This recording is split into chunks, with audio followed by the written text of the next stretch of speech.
Hello, everyone, and welcome to another episode of RPGs Uncovered. We are back for episode 2 of Iron, Coke, and Conscience, our Locus demo play mini-series.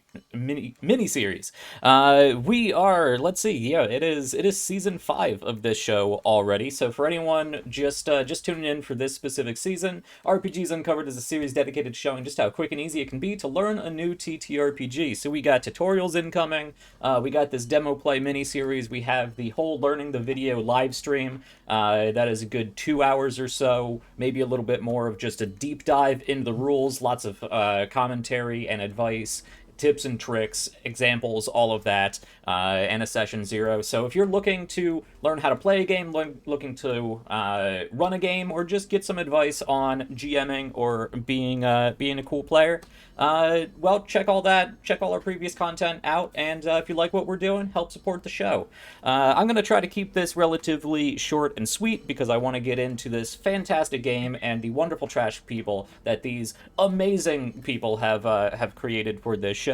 I'm really enjoying this game of personal horror and mystery because it is so very player driven and character focused. It's a real fun sort of experiment for me, something different than I'm used to. But hey, there's a couple of different ways that you can help support. First and foremost, just go out and tell people about RPGs Uncovered. Go mow it into people's lawns, or rent an airplane and draw it in the sky. Or more affordable things, like sticking your head out of a car window. Except don't do that because it's dangerous, and nobody likes being shouted at on the sidewalk when they're walking around. Well, if So the I car's guess... not moving, then maybe. Yeah, I suppose. It always In gets the that middle jump ground. scare out of me, when somebody just shouts from a car. Um, Anyway, I digress. So much for short and sweet. But you can help support not only this show, but most importantly, this amazing cast here with our mayhem meter down below. If you are at our about page on Twitch, you can just scroll on down. There's a big yellow banner. Go click on that, and any money we get through the mayhem meter is split up between us, goes right to the cast. It is the best way I can think of to be able to help support, help pay them for their time and creativity, given the size of our network here. And of course, every $50 on that mayhem meter, there's a little meter up in the corner there. Every $50, something crazy is going to happen. So help rattle the change. There's plenty dangling from the ceiling right now, and we're gonna make this a really fun show. I think that is about all I really need to get into. Stay tuned afterwards for our outros for what I have going on, what everybody else has going on. And oh yeah, you can find a whole bunch more about what we are doing over on our Ko-fi. Tutorials and written guides and stuff are free, but supporters will get access to player side information like character sheets, bios, character portraits, this time through Hero Forge. And the hero tier gets GM side information, like all of my game notes and my interesting commentary that I put up. So I wrote up a whole bunch of stuff for episode 1. I have some fun stuff coming for episode 2. And when the mystery finally resolves, there's going to be even more stuff coming up. So things like the monsters and the overall plot and the mystery and all of that will be dropped once the season is over. And everything that comes in through there goes back into upgrading the show here, and most importantly, supporting indie TTRPG creators by helping with Kickstarters and picking up new games and stuff like that. All right, let me throw this over to my amazing cast, and they can tell us who they are, who they're playing, and we can get into this game. So let's start us off with Kat. Hello, and welcome once more. Hi! I am Kat. I am the host king of the podcast Sword of Symphonies, where my cool friends playtest my game. I am also the host of Roar to Heaven, where different friends play a different game and are punished for it. I am primarily a games writer, but I am here today to be Laura, a petite and delicate dancer who has got, as we've learned, a bit of a vicious streak in her. I'm here to party. Laura isn't. All right. we'll see about that. Who else is here to party? Lion, perhaps. Hi, I'm Lion. I am the creative director and founder for Tales from the Table Studios. I'll tell you about all the other fun stuff later at the end. But for today, I'm very excited to be playing Chandler Chad Washboard Goldberg, who is a health and fitness focused ride or die kind of bro here in this shithole burning to death for the sake of his friends. And really, he's just an adorable ball of love. Nothing bad or wrong with him whatsoever. Not at all. Speaking of friends, we have one more of our cast left. JD. Hello and welcome. Hi, I'm JD. I am a player and storyteller with Live from the Apocalypse most frequently, and today I am here to play Roman Hargreaves, scion of the Hargreaves family, who has done nothing wrong ever in his life, and I don't know why anyone would think otherwise, but he is not having a good time. This is already his worst nightmare. He is dirty, he is sweaty, he slept on a floor, he slept in his clothes. This has not been the vacation he was promised. And he doesn't like that. He takes that personally. Well, that may be fortuitous, because there does seem to be a personal connection here. So let's jump into the mystery of what exactly that is with a quick recap of last episode. So let's one thing I like to do, at least for the first couple episodes of a new show, or when I'm with a new group, is throw the recap back to my players to help see what stuck with them as opposed to what I thought would stick with me, and that will help me to realign what I have going on and make the show, make the story even more interesting for not only them but you, and have everybody align up. So let's little GM pro tip from me. Well, I don't know about pro, but GM tip from me. So I throw it to you guys. Who would like to recap? Who has words on last session? Chad, talk to the man again. I didn't want him to, but he did.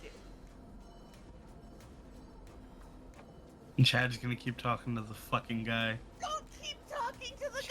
Chandler, we Don't keep talking about this. Don't. Fuck that guy. I hate him so Fuck that guy.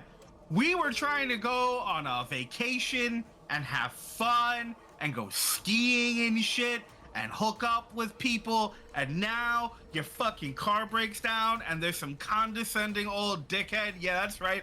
I know the word condescending, bro. And he's like, oh, you're never leaving. Fuck that guy.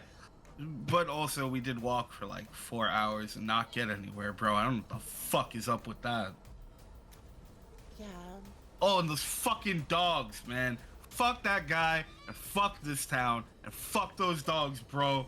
The dogs were extremely irritating. They were unfortunate, but you dealt with them very well.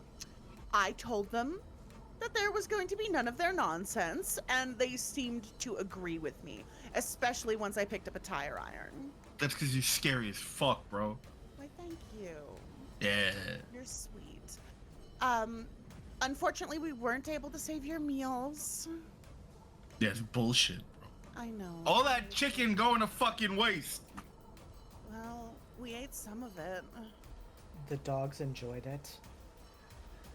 Did you not enjoy it? I did. Of course I enjoyed it, Chandler. Of course. Oh, good. I tried really hard, bro. I got y'all. Yeah. It's true. He does got us. All right. Well, for a slightly we were less. supposed to talk to the sheriff. This is Kat. We were supposed to talk to the sheriff, but instead we yelled at dogs. That is That's true. Sure. Yeah.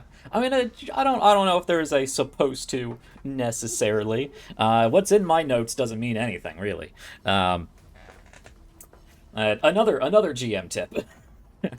Anyway, yeah, for a less player-centric, player lens for a recap there, we have our three amazing characters, Chad, Roman, and Laura here, who are on on a trip towards Roman's family's ski lodge up in the Appalachians. They broke down along the road and had to push their car into a tiny little ghost town called Jolston, which used to be the site of not a huge steel mill, steelworks sort of facility, but a relatively small one. But it was the supporting feature of the town. There was an accident there. Something happened. The steel mill. A lot of people died, the steel mill was closed, and the town was basically left to decay. So there's not that many people here, and this is the site of our Malice Locus, and the important site of a Locus game, the Bad Place.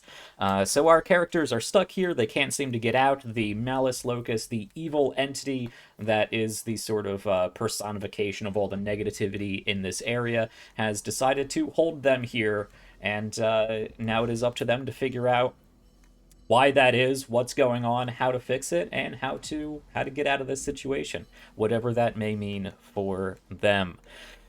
So, we are going to pick up today on Iron Coke and Conscience, pretty much right where we left off. We have the three of our cast here standing in front of the rusted out skeleton of Roman's brand new 1997 Porsche 911.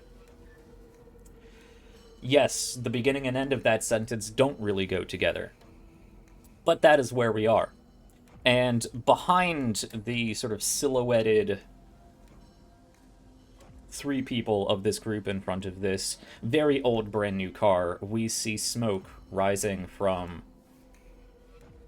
the remains of the steelworks, the Jolston steelworks. Smoke that was not there previously, and according to the few, I think only one, townsfolk that you have interacted with, smoke that has not been there for a very long time indeed. It may also be important to note that Roman's father's company, which I believe we called Arcadia Incorporated, the logo of that company was recognized by the old man on the porch that everybody has been complaining about, for valid reasons. And that is another important aspect of our mystery here. So, let me throw it to you guys. You have just gotten back from what seemed like an hours-long trek through blazing heat to try to get back to the highway into the next town. There was a quick sort of brush fire, bomb fire that sent you flying backwards a good 10 feet back into town. Yeah, again, the beginning and end of that sentence doesn't really make sense together, but that's where you find yourself. Having walked back, car, the smoke. What are you guys up to? I believe the last thing that happened was Roman pledging that this town was going to burn, right? Yes. Mm-hmm. And that is when the smoke started going up from the steelworks. Okay, so it was coming up behind Roman, which means in theory, Laura and I would both notice that. Yes. But I think after a moment, Chad's eyes just sort of narrow as he looks past Roman and is like, "The fuck is that?" There's not supposed to be anyone there. I mean, it's like all fucked up and shit. And Roman turns to look and just tilts his head and says, "That's interesting." Right? That shit doesn't make any sense, right? It doesn't make any sense from where we're standing right now. But I think we should go in. I want to see what's going on inside. If there's other people there, maybe we can finally talk to somebody who isn't Him? Mm, Yeah, fuck that guy. absolutely. If I see that guy again, I'm fucking. Ooh. Oh, please. That was stupid jug up his ass. I don't think he's worth expending that kind of energy on, Chandler. He's old as shit. It can't take that much energy. Let's go. Also, one more thing before we get too far ahead. It is important to issue a little bit of a content warning. This is a personal horror, psychological horror, mystery sort of game based around a fair amount of negativity. It's pretty well ingrained into the system. The attributes on the character sheet are based in negative values as opposed to, positive attributes of a character or whatnot. And it is important to note that there will be some themes that may come up throughout our show, and if you are uncomfortable with any of them, please do step away, come back later, maybe check us out next season. Whatever it is, at RPGs Uncovered is here not only to teach you how to play new games. If that game isn't for you, that's just fine, but also to provide a fun story that you enjoy. So if you're not enjoying it, if it's bothering you for any reason, step aside, do your own thing, come back for a different show that is more enjoyable for you. But obviously, language is going to be an issue here.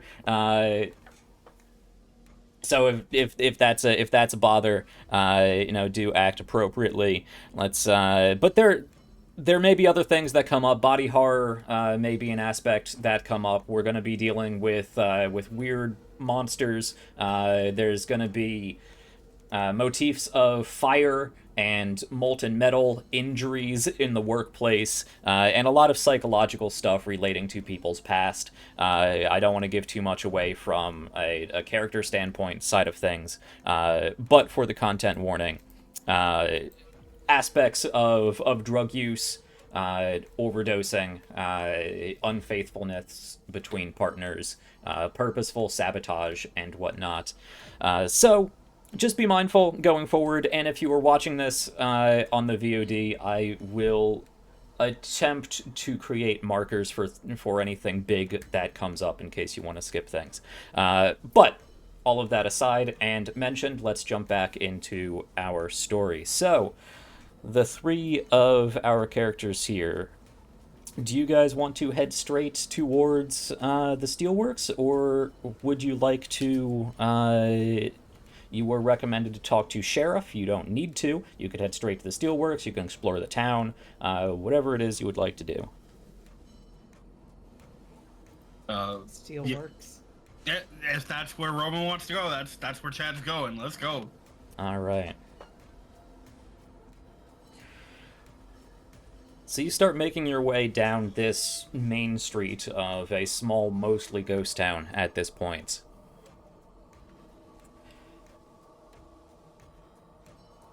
And as you're walking, you do start to pick up, again, that scent of smoke. But not that normal scent of, like, a campfire or, a cooking stove or whatever it may be. This is that very heavy, very metallic, very earthy smoke of coal and coke and iron.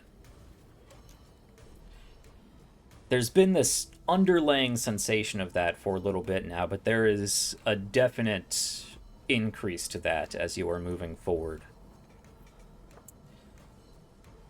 And as you are getting towards the edge of the town,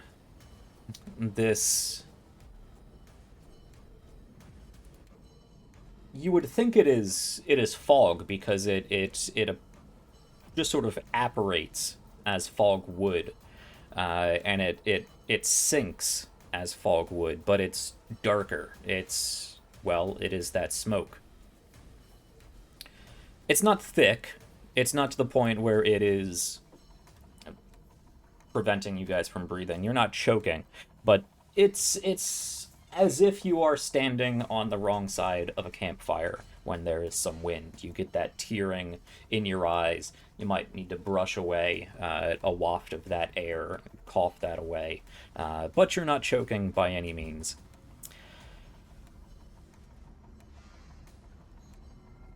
And you push forward through that, and it may be the wind, maybe your own rustling through this smoke, this fog, whatever it is, but you pick out movement in the corner of your vision, each of you individually, as you are walking through this. And you turn and look at where that is, and there's nothing but, well, nothing there. Turn and look the other way. Keep going. And you grow a little closer to the edge of town. And let's say,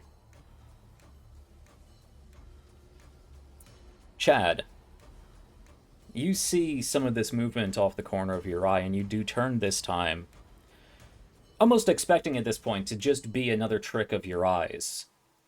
You turn at this point, and you see what does in fact look like a person. But not of flesh and blood. You see a humanoid figure that just seems to be made out of a denser form of this smoke that is walking alongside you. So, I think as we get closer, Chad's been coughing a lot, almost exaggeratedly. And every time that he sees the movement out of the corner of his eyes, he kind of like shifts. And it starts kind of normally, but as we get closer, he becomes a lot more jumpy, right? It's clear he's kind of like, and then finally he's just like, bro, this fucking garbage pile is gonna give me asthma, man. And then he turns, and that's when he sees this like human smoke figure, and for a moment he just kind of stands there gawking, like his head comes forward, turns a bit, and his mouth is open. He's just like, the fuck is that? And he's gonna like reach out to try and like swat at Roman or Laura or whoever happens to be closest. I don't know if that makes sense. I don't know if he will make contact because he's stopped and hasn't necessarily let them know he stopped, but he's just trying to like get their attention, and is just gawking at this like smoke person walking. Is this a paused in fear sort of situation, or what is your headspace? You are practically seeing a ghost. Yeah, I think it's a mixture of the fear is kind of starting to set in, but a lot of it is just the few gears that there are, trying to turn to make sense of what the fuck is happening in front of him. So I don't think he realizes he's afraid yet. I think he's still trying to figure out what the hell this is, which is why he's reaching out for Roman, because Roman's the one who usually has those answers for him. And he doesn't want to freak out and look like a loser until he has confirmation that this is something worth freaking the fuck out about. But he is just mouth, like jaw hanging, eyes wide, just swinging his arm, trying to get their attention. All right. I'm going to say that this is a ghost town. You have the whole street to walk through. I imagine that you aren't like shoulder to shoulder, and as you said, you stopped and they had no reason to believe you did. So I think for a little bit, you're just swatting at the air.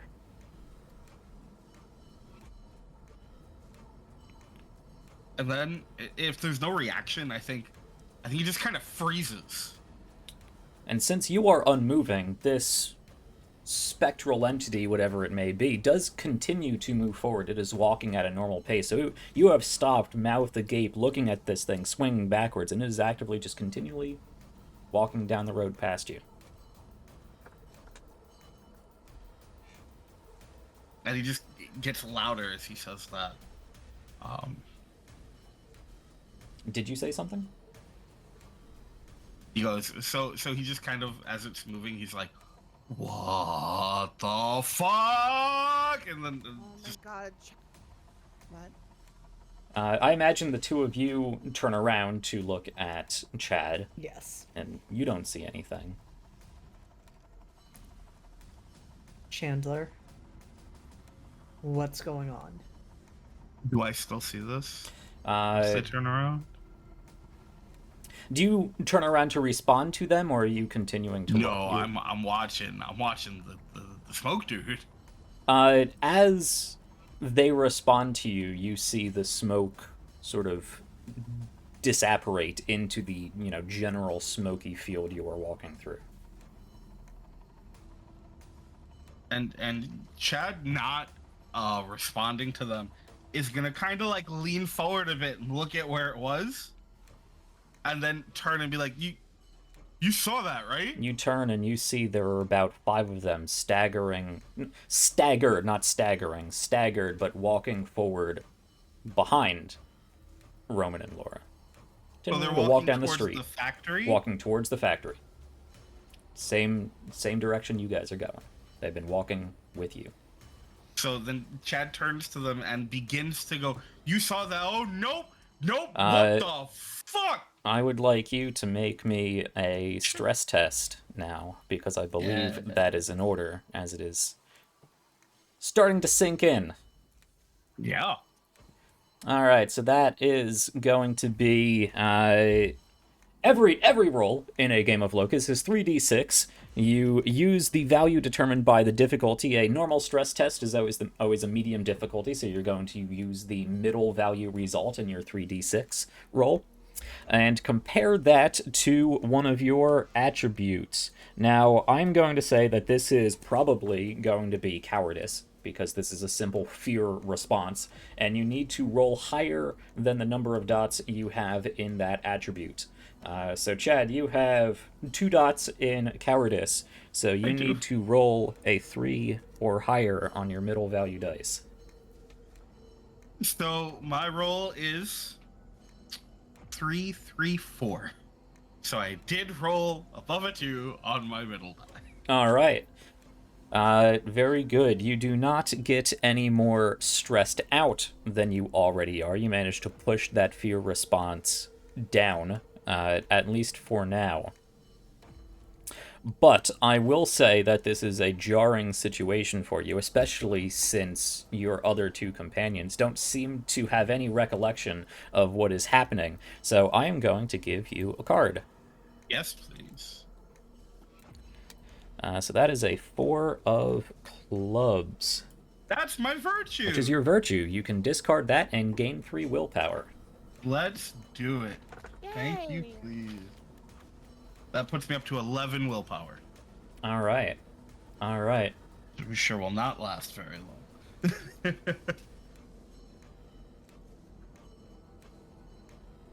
But yeah, and Chad just goes white, just pale. Chad. Chandler. And he's just gonna point past the. I slapped the man. You slap Chad? Yes. I assume you're... Well, I don't want to make assumptions. Are you doing so with intent to harm? Or are you No. just like, you're being an idiot? I'm doing it to snap him out of it. All right. I'm not striking him to do harm. I'm striking him to just like, come on, get your look, Chad. Come on, get your shit together. Come on. So you slap him, and he just Yes. sort of like jumps. And he's like, "Oh, man, that stings, bro. Nice." Thank you. You okay? Uh, There's nothing here. no, there was some. When you slap Chad, it is not the normal, like, high-five, flesh-on-flesh clap that you get. It is as if you struck cold steel with a mallet. It's that stifled, flat twang that you get. The fuck? Even your face is tough. Shit. Chandler, did you take more than you were supposed to of your medications? Oh shit! And he's gonna unzip the fanny pack and pull out like a couple of bottles and like a little vial, and then one by one he's gonna like look at the vial, and then he's gonna pop open the like safety tops on them, and make sure everything is as it should be. No, bro, we're good. We're good. I mean, are you sure? Because you seem to be seeing things that aren't there. It was there, bro. I don't know it was fucking there. There was a dude, and he was like a smoke guy, and he was just like hanging out, and nope, fuck that. Okay, first of all, I believe you. But if there's weird shit happening, you cannot be losing your head, my dude. Okay? Look, you want me to go 4 rounds with a bear, I'll do it. But I don't know how I'm supposed to fight smoke guys. By keeping your fucking head on your shoulders, my dude. Laura's right, Chandler. You can still see a few of them just Okay? ghostly walking behind them. Some of them have shovels. If And there's look, weird shit look, going on, just that look. makes it... No. Just turn around. Just I'm turn around. turning Just around. look. I'm turning around. I believe you. I believe you. I turn We're around. not Is there doubting anything you. there? Yes, we're not doubting you, Chandler. There are. You do see Yeah. at this point. Laura, you turn Okay. around. So you will see. Roman, I assume you are continuing this conversation with Chad. You have not turned around yet. Laura, you turn around and you see Oh, there Roman, I are love it. about half a dozen of these steelworks workers in sort of ghostly smoke form that are walking along the same road that you are. Okay. So, Chad, first of all, I do see them too. You turn and respond to Chad, and there's another half dozen or so walking behind him. Okay. But if there's weird shit going on, we cannot be losing our heads. We gotta stay focused, okay? This is not a vacation, bro. We've known this for a Oh, while. I'm- This wasn't where we intended to have a vacation, Chandler. I slept next to a reeking couch surrounded by dog sounds, my dude. Don't remind me. All right, yeah, we got this. Yeah? We got this. Yep. We got Uh-huh. this. We stay focused, okay? And he's gonna reach in to he's gonna go to like put all the stuff away, and then stop, Chad. look down, Chandler. and then put it away and zip it up. I would absolutely love to. I feel like I'm performing a significant act in accordance with my own virtue of motivation. I was just going to say that. Yes. So, exactly where I was going with this. When you act in accordance with your own virtue, amongst other things, you may discard any suit of card in your hand. Most notably, probably a haunt card, because they are more difficult to get rid of in other circumstances. That's exactly what I was thinking. Yeah. Oh, real quick. So I glanced over at the virtual table we have up. You had said the 4 of clubs, but I'm looking at it. That's a 4 of spades.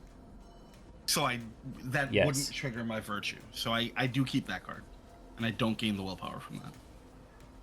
That was my fault. I My didn't mistake. double check. I looked at Laura's sheet instead of chat sheet. Not a problem. So I do have 4 cards then, and I'm still at 8 willpower. I am absolutely pitching the club. Yes. All right. Nice.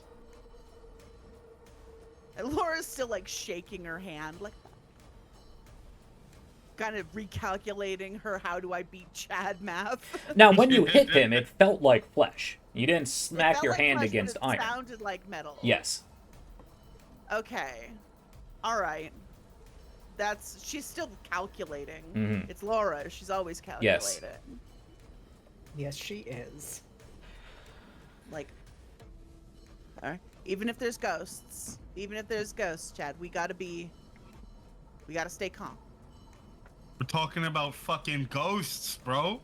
We also need to Ghosts? split up. We need to stay together. They're not doing dick. Look at them. They're just fucking going to work. They're fucking ghosts, bro.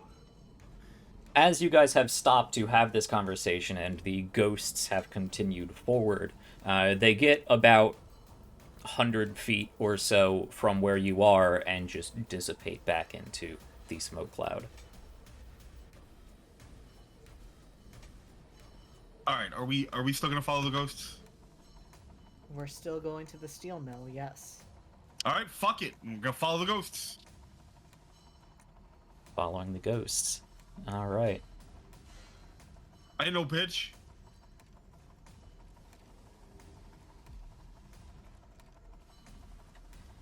I would like everyone. You know what? No, we'll just keep going. Just keep going. So you guys good. Very move on comforting. forward. I hate that. No, I'll this is a demo play, so from a learning how to run a game approach, another GM note. If you had interacted with these things at all, there would have been something that may have occurred, and that's what I was referencing. But you all purposely stopped and decidedly not acted or interacted with them and let them continue on past you. So what I have in my notes, again, doesn't matter. I had a boy to slap. That Yes. was very important Yes. to do. Excellent. So you continue forward. It does not take long, actually. You don't get much past that 100-foot mark that the ghosts did before the smoke begins to dissipate and fade. It becomes easier to breathe, it becomes easier to see, your eyes are no longer watering, and you have made your way out of town. The road continues on, and it actually meets up parallel to a series of rail tracks that each converge on the Jolston Steelworks. It does take you a little bit of time to walk up that way. It's probably a 15-20 minute walk outside of town. It is a fairly large complex. It is not nearly as big as the big steel names. It's not Bethlehem Steel. It's not Pittsburgh. It's not necessarily one of the micro mills that you may see in small towns that sort of service their own local area with real quick sort of recycled metal. This is a purposeful manufacturing and supplying steel mill. It's just not one of the huge ones. It was likely part of a conglomerate of steel facilities, perhaps under Bethlehem or Pittsburgh or one of those other big steelworks names, but you have no information on that necessarily.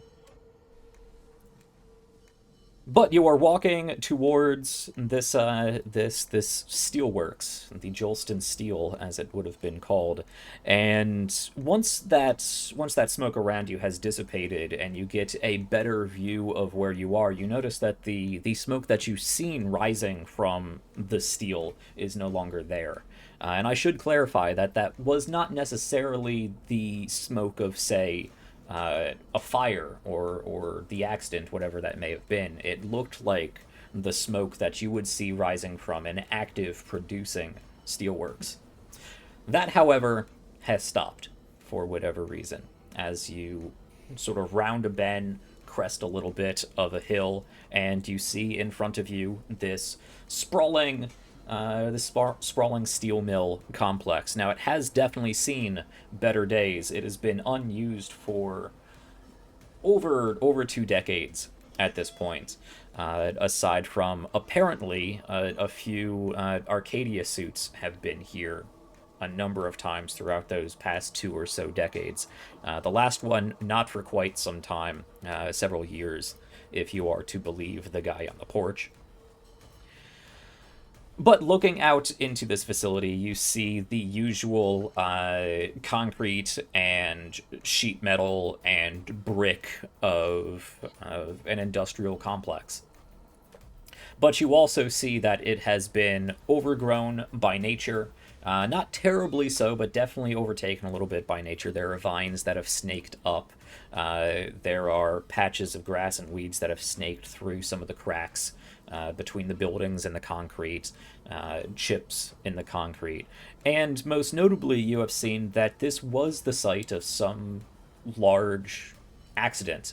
The blast furnace has sort of tipped over from about the midpoint and has fallen onto the main BAF mill. That is the basic BOF mill, the basic oxygen furnace facility.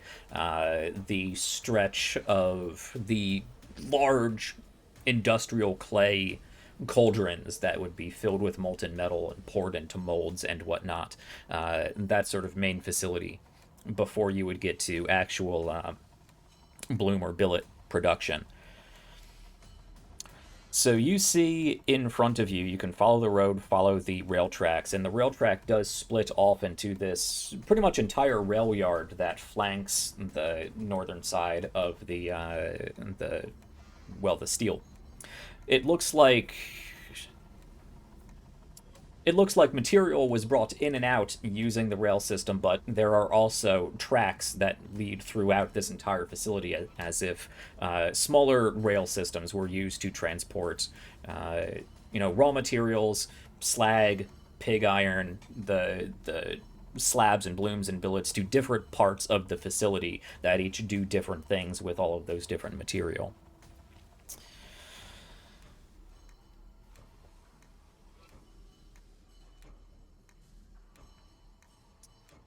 You also see, along the, just on the other side of that rail system, you see the large fuel tanks for this facility, coal storage, coke storage, other fuel facilities. Further in is that basic oxygen furnace mill. The blast furnace collapsed on top of that. There's a big hole in it where it just fell through the entire roof of the building. Brick and sheet metal has been scattered and torn outwards, pushed inwards. It is a mess on that side of the building. That is flanked by the coke works and the coke tower. Now that is a long series of ovens, basically, where they would combined coal with, I believe it was limestone, and bake that down into industrial coke to be used for steel production. So there's the coke storage and the actual coke works, and the blast furnace I've already mentioned.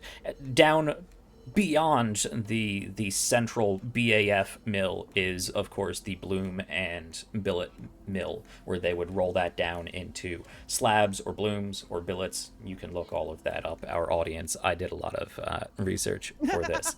But that is the general layout for this facility.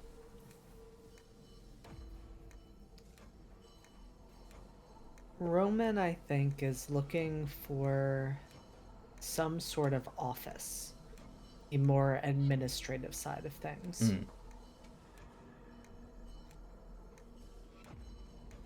Okay. It reeks in here. Yeah, it fucking does.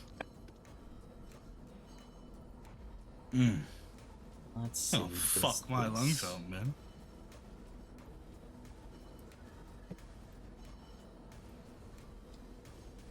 Is there I think scale? Chad is gonna pull the top of his already cut off midriff shirt up over his nose and hold it.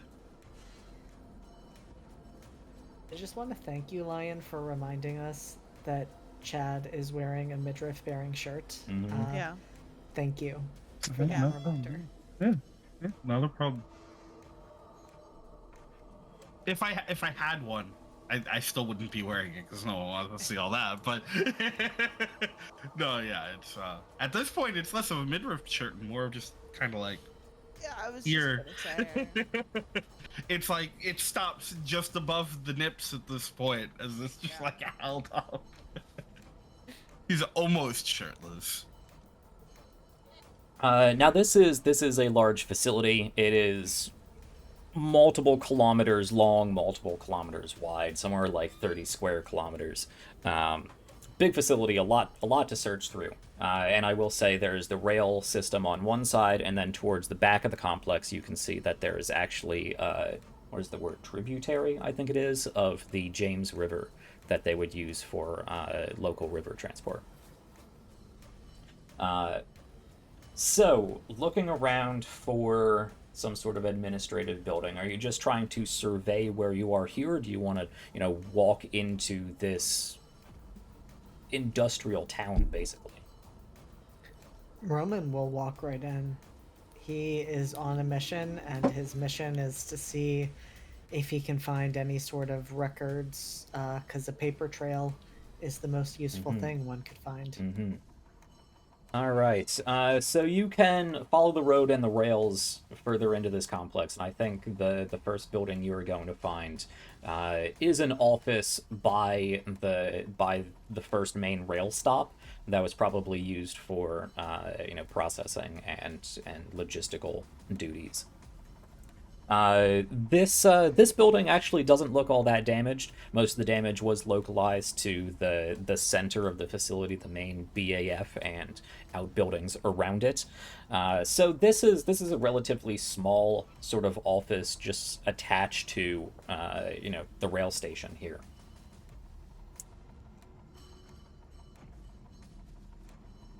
Yeah, you can proceed forward. Try the door. It does stick a little bit. No, it's not locked or anything, so you can probably have Chad shoulder the door open for you. Oh, 100%. Roman tries, not very hard, just as like, this is an opening, and then just looks at Chandler and says, would you mind helping? He goes, and he goes, yeah, I got you, bro. And then he's just gonna like shoulder, like tackle the door. All right. Go ahead and make me a frailty check, actually. Easy, medium, or difficult? We're just gonna call this the standard medium difficulty. Oh, good. Then that is a 2, which succeeds. Which is all you need. You have a 1 in frailty, so you just need a 2 or higher. All right, it doesn't take much effort. You shoulder charge the door open. It looks like it was just through time, just got stuck, may have rusted, whatever it had been. The hinges squeak. There's a little bit of a snap towards the rusty hinges, but you do bash it open. I think Chandler, because I don't think he would have the forethought to kind of walk up and slam into it. He does take a little bit of momentum getting into it. So unless there's like significant pushback, he's probably going to stumble through into whatever lies behind. And indeed you do. You do stumble in. It is... Actually, there's not much change in this building. It's dark inside, though the windows have been many of the windows have been smashed at this point, so there's plenty of natural light that comes in. It's not a very large building. I mean, it's basically that one office area and then a record room behind, in the back, toilet to the side. That's about it. So you stumble in. It's dark. You can see that there are light switches to the side and a hanging just sort of like old incandescent bulb light. You might even, try the switches. Of course, they don't work. And you look on inside. There's a long window. Part of it has that sort of sliding glass, so you can exchange forms or whatnot in between the window. And a desk, little chair there, more like a stool that has definitely seen better days.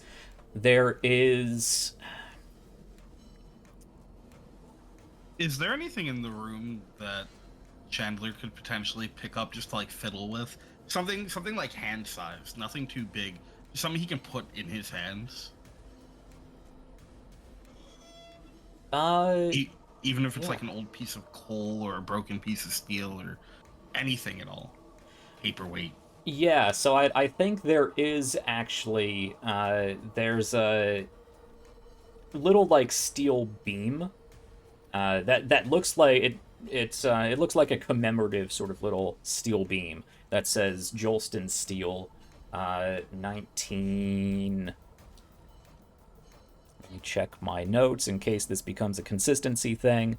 1947, I think it is. 1947. Jolston Steel 1947. Or founded 1947. Okay, cool. Yeah, he's gonna pick that up and he's just gonna kind of like toss it back and forth between his hands. Kind of like feeling the weight of it, giving him something to do. Obviously, the shirt kind of falls, but at this point, he's given up on that. Mhm. It's not. He's choking to death one way or another. It is heavy. It's heavier than it looks, and you know it's made of steel, but it is heavy. Not a Oh, problem shit. for you, but noticeable.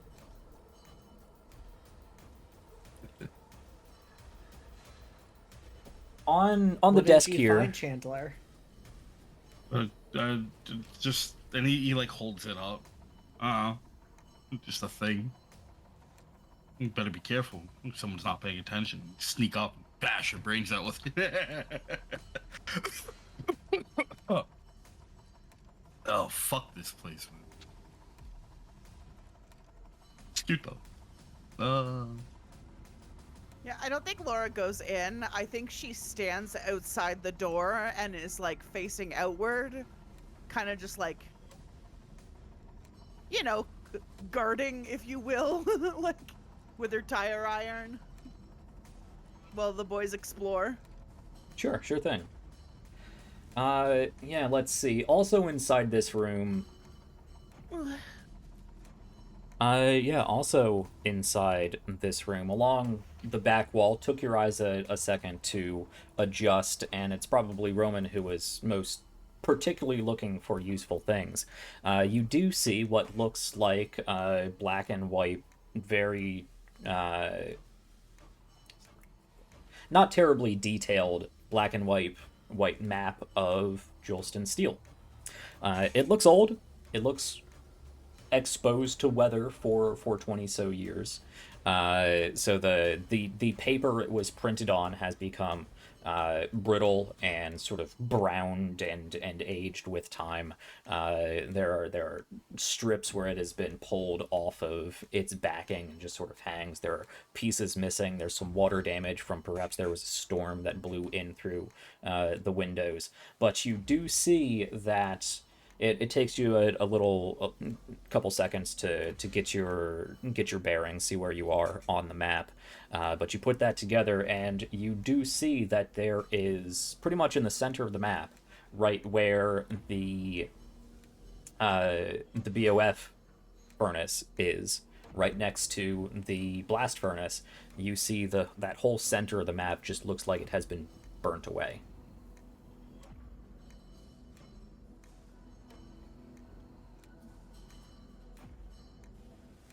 On the map, can I make note of any additional offices? Any additional offices? Let's see here. It's far too zoomed in. Alright, let's see. There's a number of different shops and storage places for storing and working on machines. That's not really what you are looking for, but there's plenty of them throughout this entire facility. There's different inspection centers located throughout the facility to inspect, the product the entire way down the line. There are small offices. There's a small office associated with the Coke Works. That looks like it's just for the administrative day-to-day processing of the Coke Works workers and quotas and all of that. Though you would imagine, being business-minded, that that would be sort of a day-to-day operational office, and then any of that information would then be sent to a more centralized office for proper, storage and application and whatnot.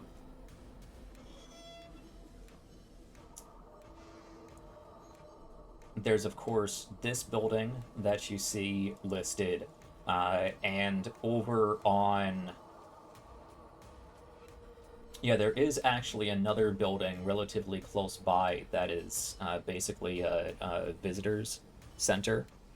This isn't really a tourism place, but every now and then, you would get business representatives that would come in and want to talk about product and that sort of stuff. That is likely what that is for. But as far as a central administrative office, you do note specifically that you do not see one on the intact section of this map. which would be odd.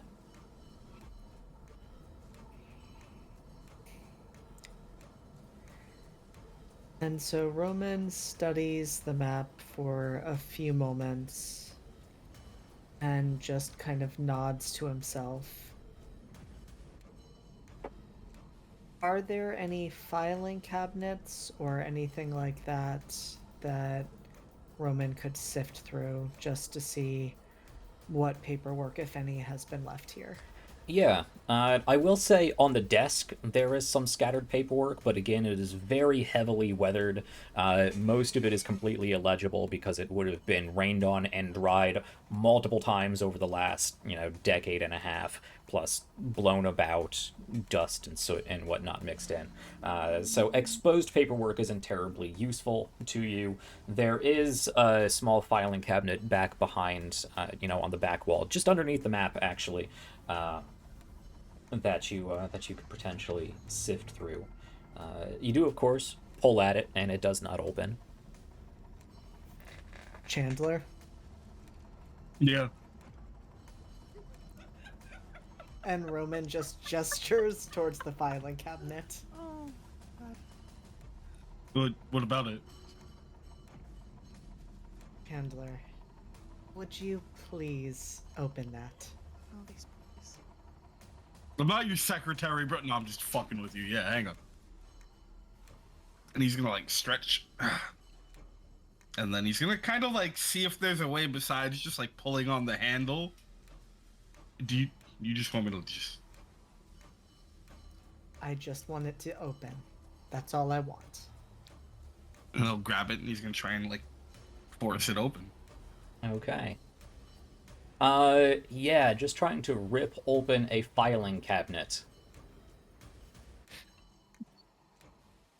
As a normal average person, a weightlifter, sure, but you're not a D&D fighter or anything. No.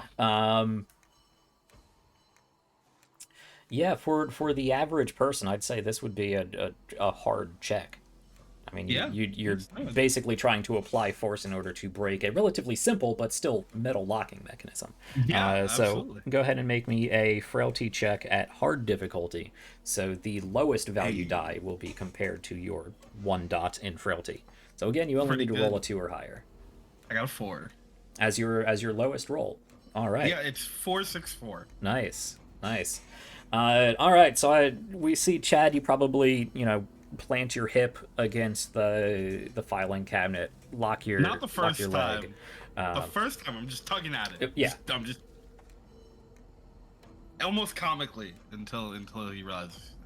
I'm sorry to interrupt. Oh, no, that's great. Yeah, you sort of flail at it for a little bit before you realize you got to get some leverage into it, prevent it from rocking back and forth with you. But you get that leverage, and you do pull at it, and there's that twang of metal breaking. A relatively simple lock, but you did have to break the metal lock, and the drawer does fly open. You rip it back, probably its full 1.5 foot or so. Maybe pull your arm a little bit as you do so, having to apply so much force and then have that force just so abruptly stop. But the filing cabinet is open. I think I also break the handle off, not on purpose, but I think just the angle and trying to reposition myself so I don't pop my shoulder out of the socket. Yeah. I think it's one of those things that, being a weightlifter, he is aware of how that works, but he's not cognizant enough to let go. So I think he just kind of as he throws his body kind of to the side to, bring the momentum around, just the handle, which I assume is also kind of rusted at this point. Yeah. So it just snaps off. And he holds it. And so he's got, in one hand, he's got the little steel works thing. The other hand, he's got the handle. And then he looks back over at Roman and he goes, "Make sure you get what you need, bro. I don't think it's going to open again." And then just toss the handle and it sort of clatters. Ting, ting, ting, ting, ting. Chandler, I knew that weightlifting would pay off one day.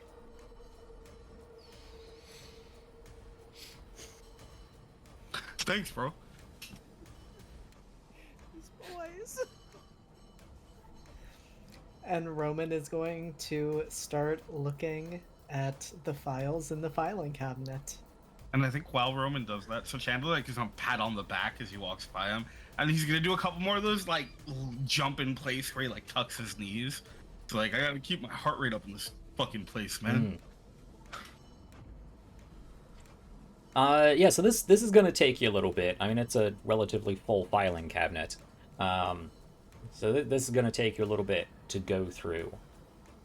Anyone else doing anything in the 15, 20 minutes Roman's going to be playing administrative assistant?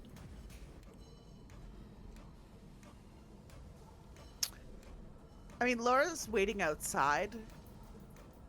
Partially because, honestly, the boys' show is... She's not in the mood for it right now. And partially because, like... No, there is shit going down, and she is not interested in turning her back on it. So she's leaned up against the wall beside the door, facing out into the hallway from which they came in. And she's just kind of gathering her thoughts, making her plans, and watching the steelworks. While the boys are behind her causing trouble. And she does jump a little when the filing cabinet comes open. Like, what the fuck are they even doing in there? And, like, peeks into the room and sees Chad throw the handle from the filing cabinet. Is like, oh, cool, paperwork, whatever. And goes back to her vigil. I think Chad, since this is gonna take a while, so for the first like minute or two, Chad's kind of like walking around in the office and looking around and doesn't see anything interesting. And then he just kind of stands there and he's like rolling his eyes and tapping his foot. And then eventually he's just like, all right, bro, I'll just let me know when you're done. And he's going to walk out.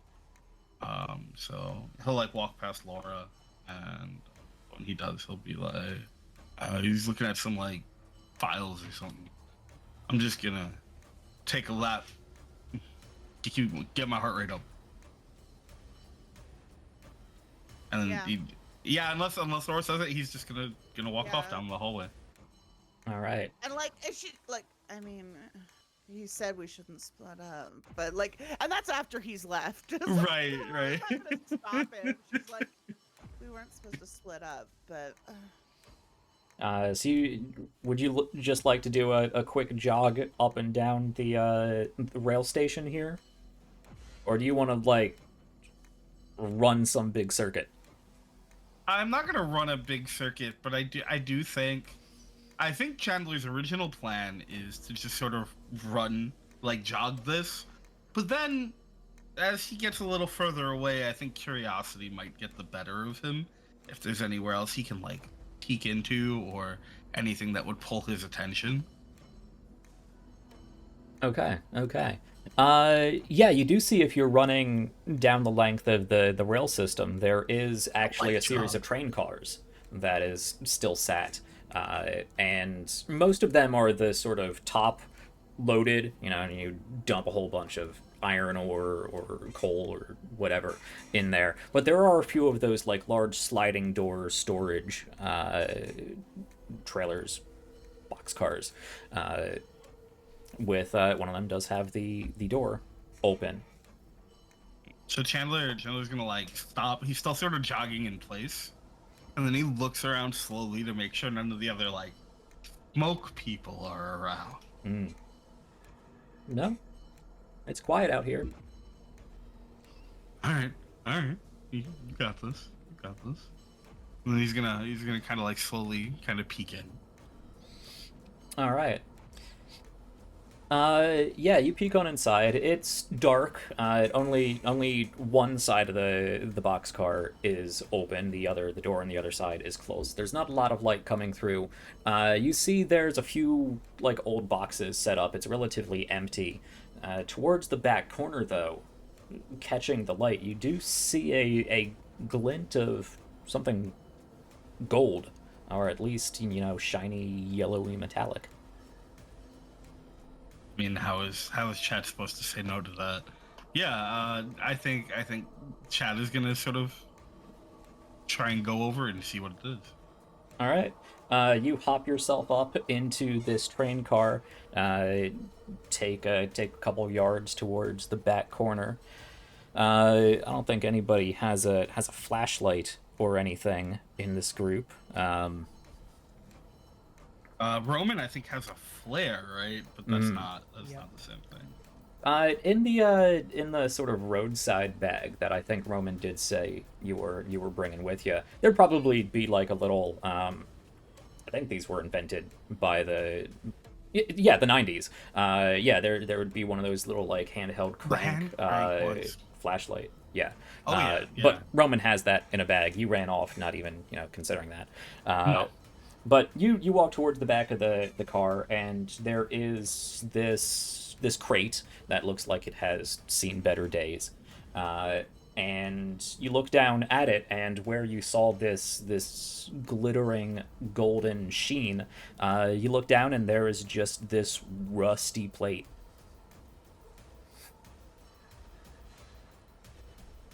Oh, fuck?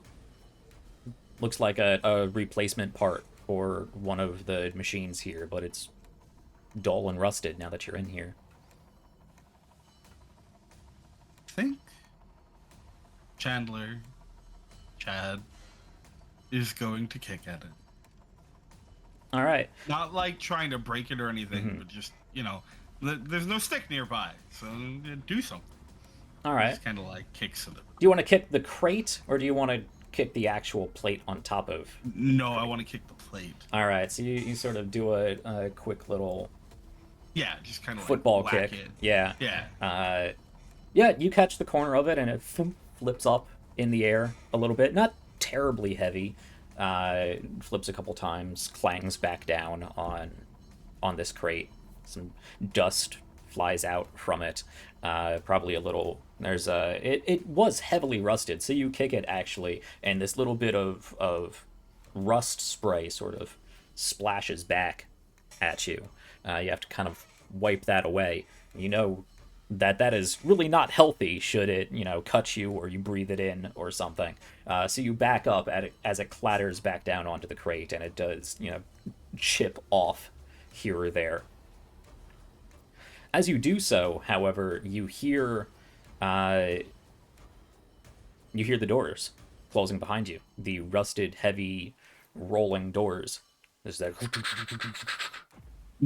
Chad's immediately going to turn and try and run for the door. You turn around and you see. Let me just make sure I am getting this correct. You turn around. The door is closing quickly, and you see a flash of sort of curly bobbed hair and a little bit of a pink sleeve before closes. And he's just like, wait, no, fuck! And then he's gonna start banging on it. Hey, I'm in here, man! Bong, bong, bong.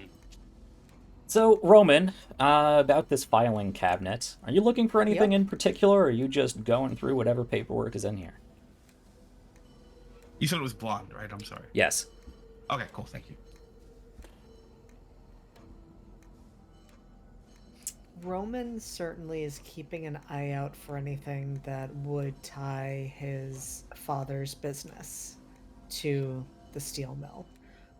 But in general, he is just kind of wanting to get sort of the lay of the land of what files are in here and see if he can get a bit of a snapshot of what these files capture. Okay. Go ahead and make me...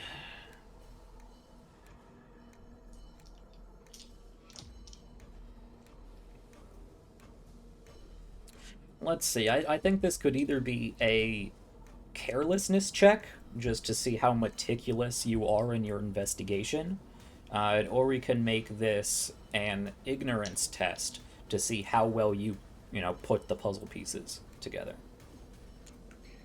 I'm gonna go with ignorance. All right.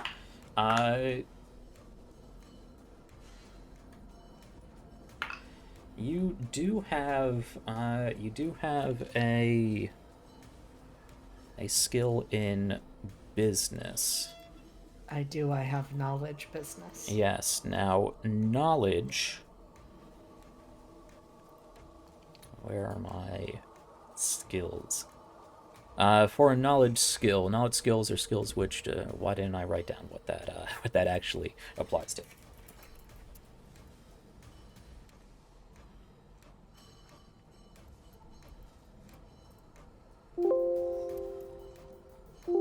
Knowledge? Really? So it says a knowledge skill means that a character is particularly learned in a specific topic, usually academic. Functionally, this means that if this topic comes up in play, you can treat the character's ignorance stat as a 1 for all checks relating to that topic. There you go. All right. Yes, I will let that apply with your knowledge in business and the knowledge that this has something to do with your family business. So go ahead and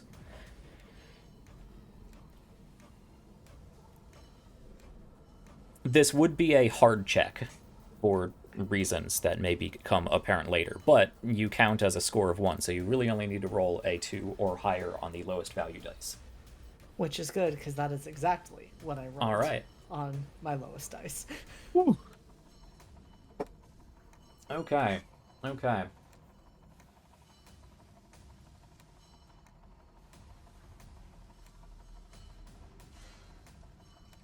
Yeah, so you were going through this paperwork, and it's a full filing cabinet here of information, and most of it is just logistical logs, like today we got in X amount of coal and iron ingots and whatever it may have been.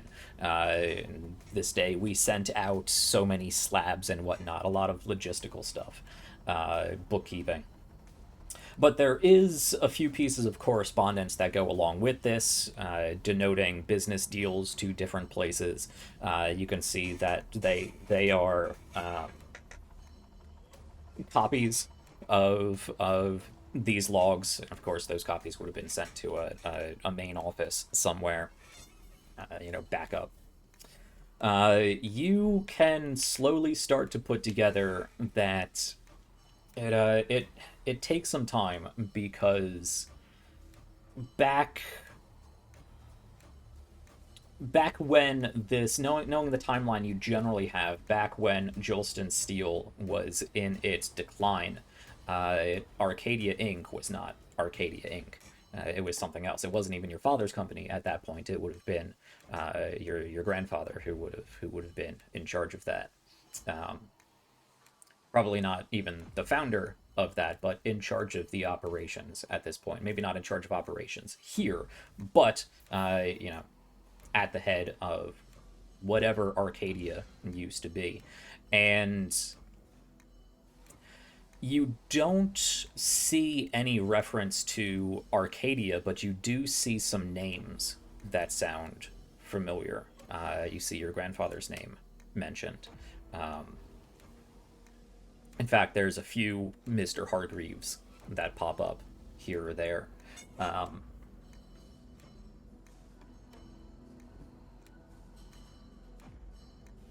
You see some transactional paperwork, some logistical paperwork that does align vaguely with other businesses, other facilities that you remember your father and your grandfather talking about at some point. It's far removed from what you understand as the modern day business operations of Arcadia Inc. As it is now, but you recognize a bit of a tie.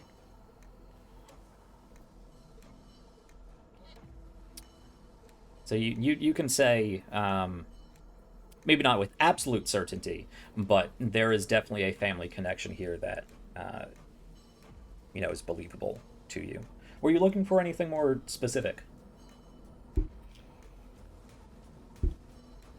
I would say those were the main things, though if anything else caught his eye, any sort of discrepancy in paperwork he was looking at, or unusual pieces of paperwork for like what is generally contained in these files, that would stand out to him. But I don't think anything really outside of that would be sort of in the filter that he has mentally set for himself. You do notice that the files do end at... What is the date we are using here?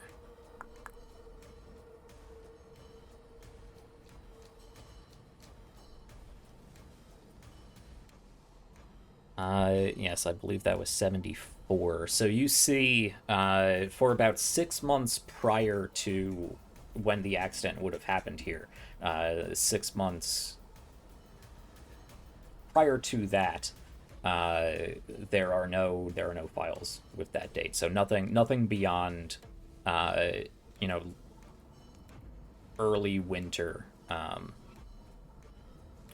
I should say late autumn of 73.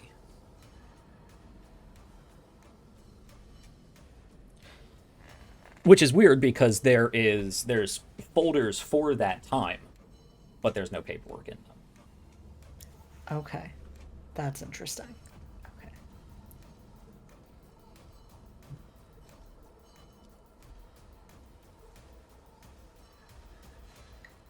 And so Roman probably takes a few of the pages that referenced his grandfather / had the Hargreaves name attached, and otherwise leaves pretty much everything else there, but just kind of tucks those inside a pocket as he goes to check on Laura and his now missing companion. All right. His missing bro.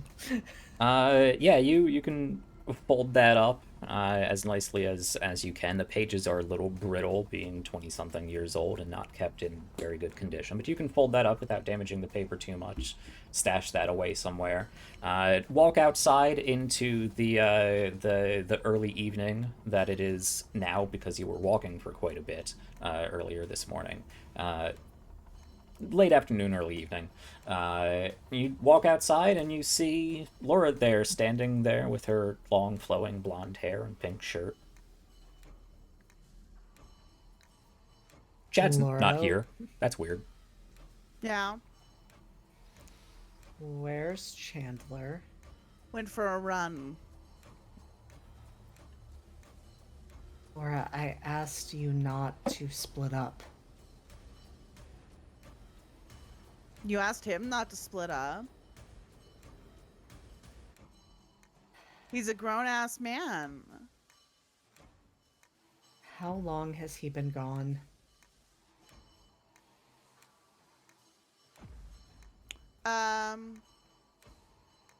What, like 20? You were doing a lot of reading. All right, I suppose we need to find exactly how far Chandler could have gotten in those 20 minutes.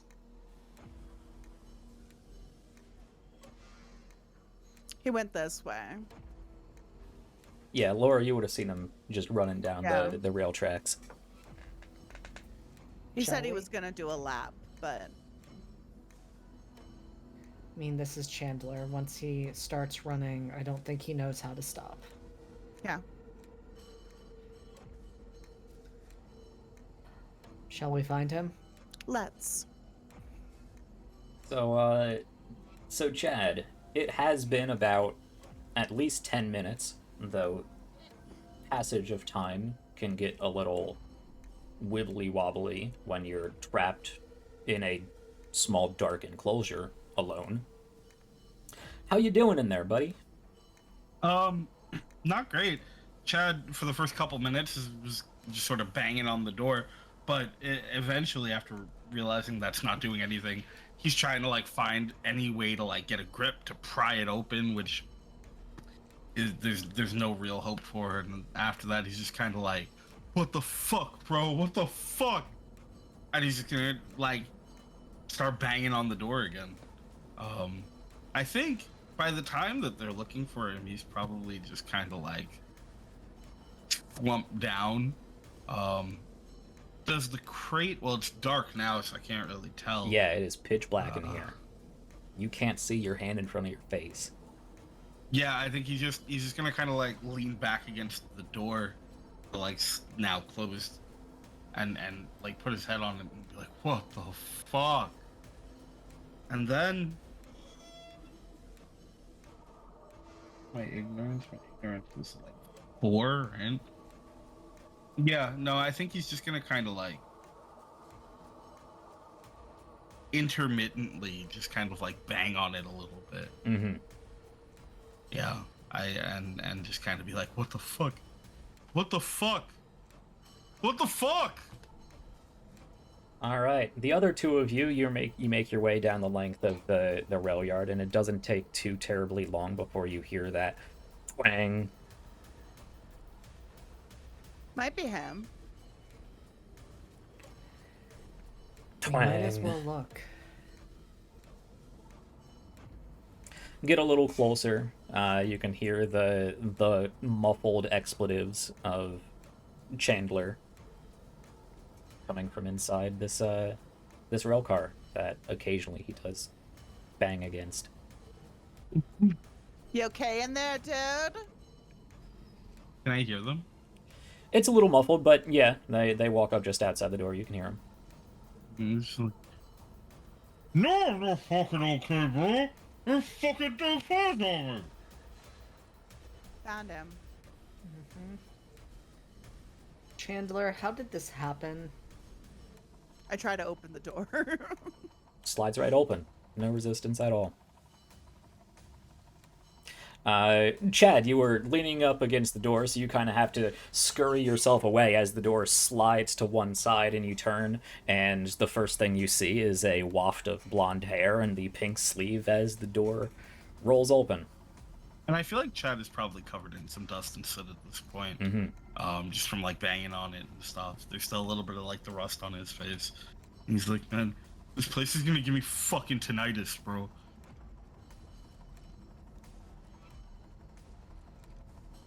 Because of what, the It's the fucking, all the rust and shit. Oh.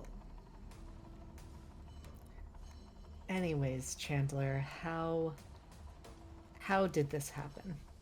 I was just, I went for a little bit of a jog. I wanted to get my energy up, and then I saw a thing, and I was like, oh, that might be useful, and I went to check it out, and then the fucking door closed on me, and he stops for, there's a bit of a pause. He just kind of looks at Laura for a second.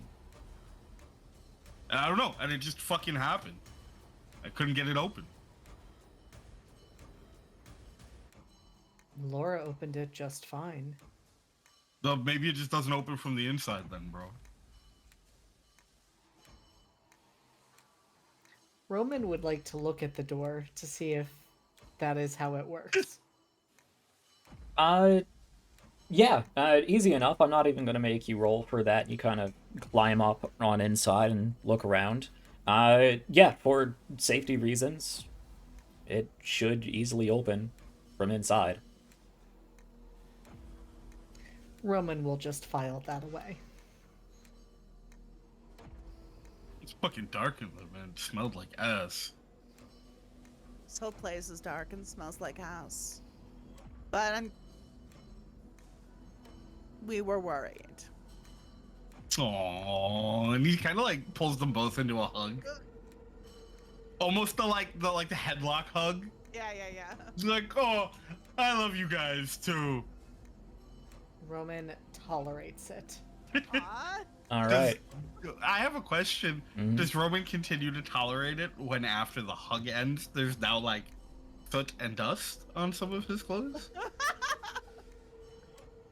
Roman is not very pleased with that, but just brushes it off.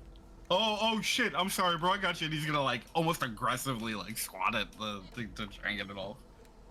To various degrees of success because his hands are also covered in it because he was banging on the door. Mm-hmm. Laura brushes her own self off. Roman lets Chandler do that for like maybe 30 seconds and then like holds up his hand and then just starts to do it himself. Alright, sorry, bro, and he like wipes it. So now his midriff has like faint like handprint marks on it. So it looks like somebody has like grabbed him. Fuck this place, man. This whole place. Whole fucking place. Well, that's why we're gonna burn it down. I'm game. Yeah. Never done an arson.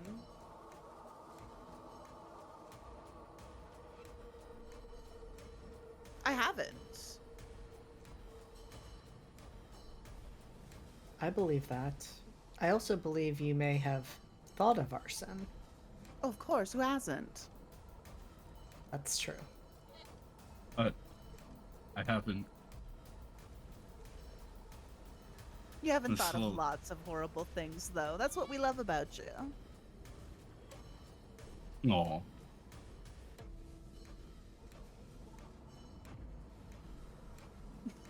As you gather yourselves and turn to start heading somewhere, you do see one of the furnaces over in the coke works, this long line of vertical furnaces. One of them is open, and there is a blazing fire inside of it.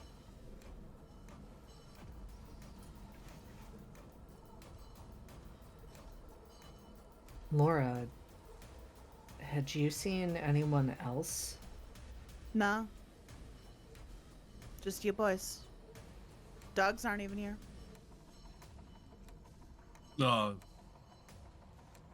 I don't know if it's like a person or what it was, but there was like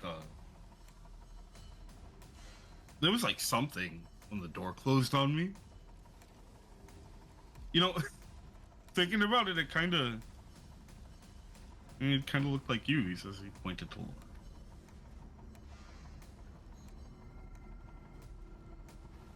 That's ridiculous, Chandler. No, I'm not saying. No, I'm not. Laura I'm not wouldn't saying do she did something that. like that. Of course not.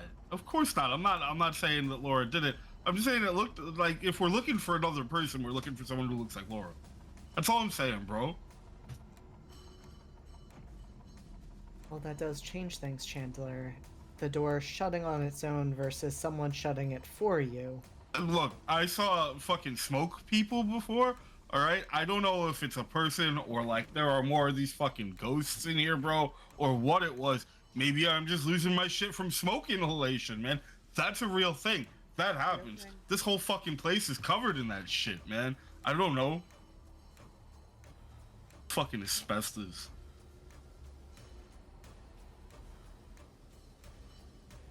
I don't know if we knew about the problem with asbestos in the late 90s, right? Late I think 90s, we yeah. did. Yeah. Yeah, It was yeah. actually, yeah. it was pretty big in the news in the late 90s, so I would argue we knew more Yeah. about it then than now. Mhm. Oh, sure. I mean, sure. Yeah. I couldn't remember if it was the late 90s or the early 2000s when like that happened. Fucking asbestos.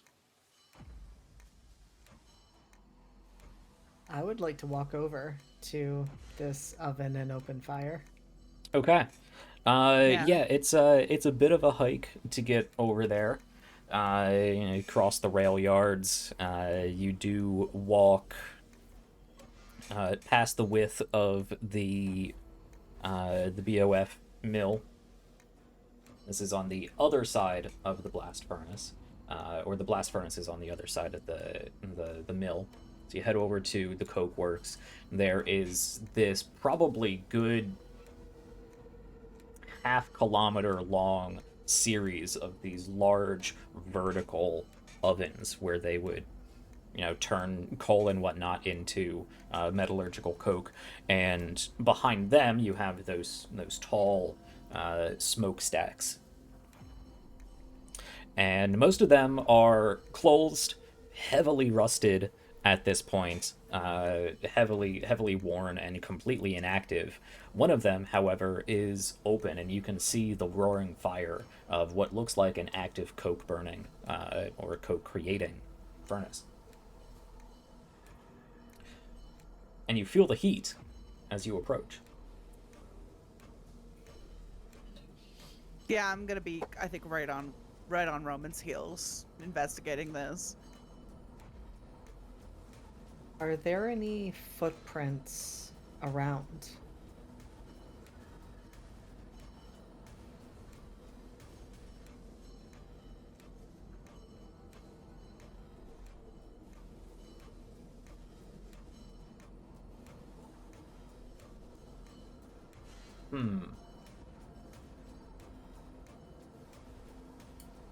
There's probably enough dirt and soot and debris and whatnot that you'd likely be able to pick out something. It's just whether you'd recognize it. So go ahead and give me...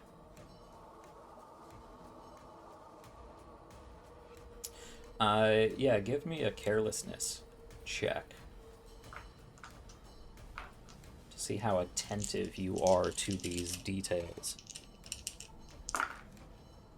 Medium difficulty, I'll say. I'm gonna use a willpower to reroll.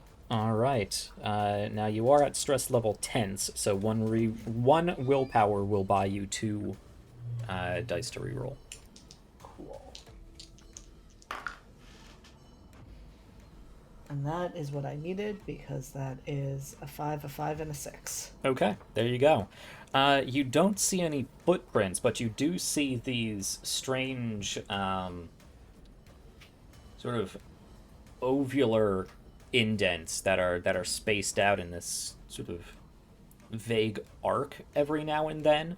Can't be more than 8 or so inches, from one end of the arc to the other.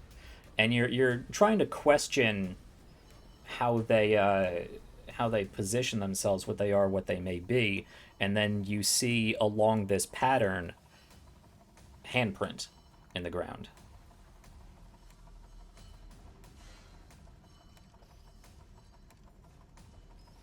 Interesting. Okay.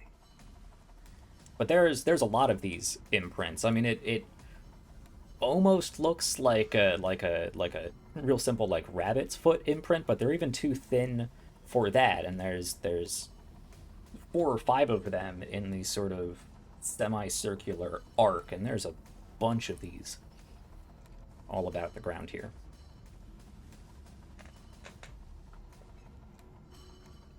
Roman would point that out to the others.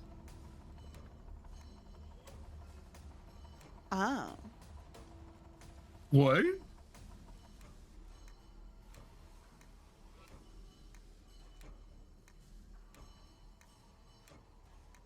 It's strange, though I suppose not the strangest thing that has been seen today, given that the 2 of you saw ghosts earlier.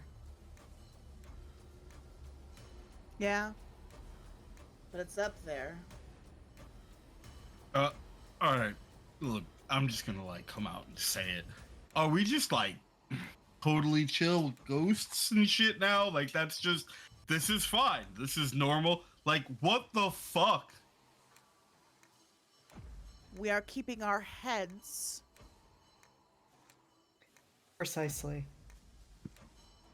We're not chill with it. But losing our shit doesn't get us anywhere, Chad. I mean, it seems like what we're doing right now is not getting us anywhere we want to be, bro. Shall I start banging on walls and yelling, "What the fuck"? I can do it. Watch. And Laura walks up to the nearest wall and she takes her little fist and she gives it a thump and says, "What the fuck, dude?" You walk over to one of the inactive coke ovens and just bang your hand on the door. Do you feel better now? And the door flies open behind you, and a blast of heat sends you scrabbling forward. You're gonna take 1 harm. Oh, shit. You bang on the oven door, and there's a pause, and then the door flies open, and there is a burst of flame that shoots out. So, This is our first time doing a harm in Locus. Yes. Mm-hmm. So this there's is a minor injury? this is a minor injury. Yes, So I that fill is in the one of the little appropriate term. guys. Yeah. So you are going to fill in one of the 27 little boxes on your death's Yeah. door chart. Now this is a minor injury, so it does not require that you record it on the back of your sheet. There is no mechanical penalties to it. You have just taken 1 point of damage, Yeah. harm, one knock on your death's door track. But because you did take harm, I believe that means you're going to have to roll a stress test. Stress test. So the check is easy for a minor injury. So it is an easy check, the highest value on your 3d6 roll. And we're going to call this...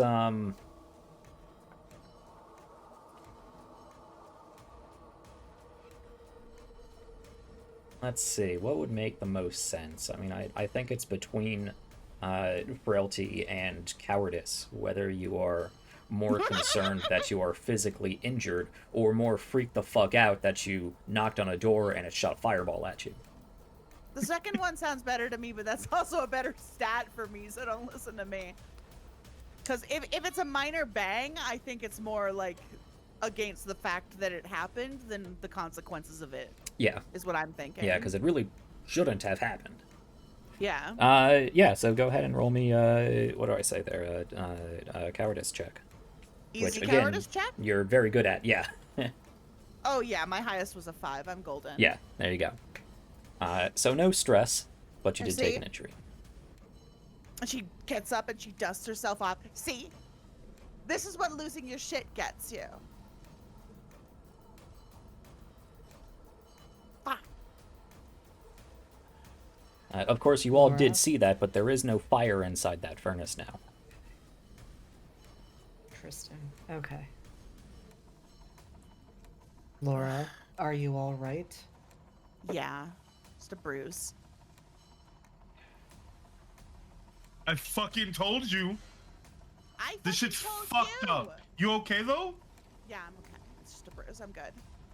Alright, this place is fucked up. See, I fucking told you, this is not okay. And like, we can keep our heads and we can try and be as chill as we want, but this place is fucked up. And not like normal fucked up, like Devin after he's had too many fucking drinks.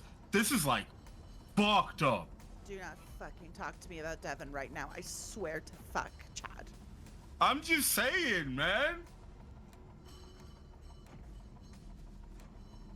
Okay, our perspectives on Devin are different, and we're gonna put that aside for now. My point is, we can't lose our shit. This is a dangerous fucking place, and if we lose our shit, we are sitting ducks for whatever the fuck ghosts or dogs or weird old men want to do whatever the fuck they want. No, I swear to God, if I see that old man again, I'm gonna fuck him up. I should not have brought up the weird old man. Listen. The only way we're getting out of this alive is if we do not freak out. I think, to capstone that statement, Chad is going to throw the little steelworks thing that The he, paperweight? the paperweight, at the furnace, not the active one, the one that had just spit out a fireball. Okay. He's like, "Fuck this place." Yeah, you throw it into the now cold, open interior of this decaying coke furnace, and it just... And he's like Tang, tang, tang, pelting it tang, as hard as he can. Yeah, it slams against the back of the furnace, which is probably clay-lined, I think. But there is definitely a smack and a clatter. Do you feel better now, Chandler? You know what? Yeah, kind of. Good. With that, I'm going to give everybody a new card because it's been an hour or more. Which is a thing that happens in Locus. Every real-world hour, you gain a new card to simulate the accumulation of the weight of the scenario playing out on everybody. So that is a 7 for JD, a 7 of hearts on Oh, Roman. that's my virtue. That's your virtue. Nice. We can discard that, and you get 3 willpower. That is a Queen of Spades for Lion. Oh, bad baby, no. All right. And what does Laura have? Cat. That is a 5 of diamonds, which is another neutral card for you. Yeah. All right. So Chad is up to 5 cards. Everybody else has 4. All right.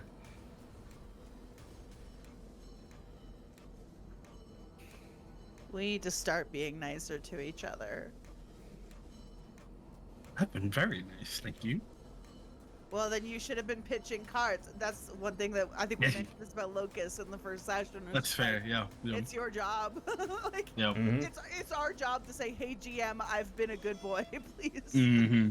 I will be on the lookout for it, but yeah, you guys should definitely be Yeah. making an argument for that. Yeah. I've just been enjoying the misery. Oh yeah. Oh yeah. That's the thing. And actively working towards, if it makes sense for your character, working towards resolutions and cooperations that would help you get rid of cards, because we're starting to stack up. Yep. All right, so standing outside of this, the Coke Works.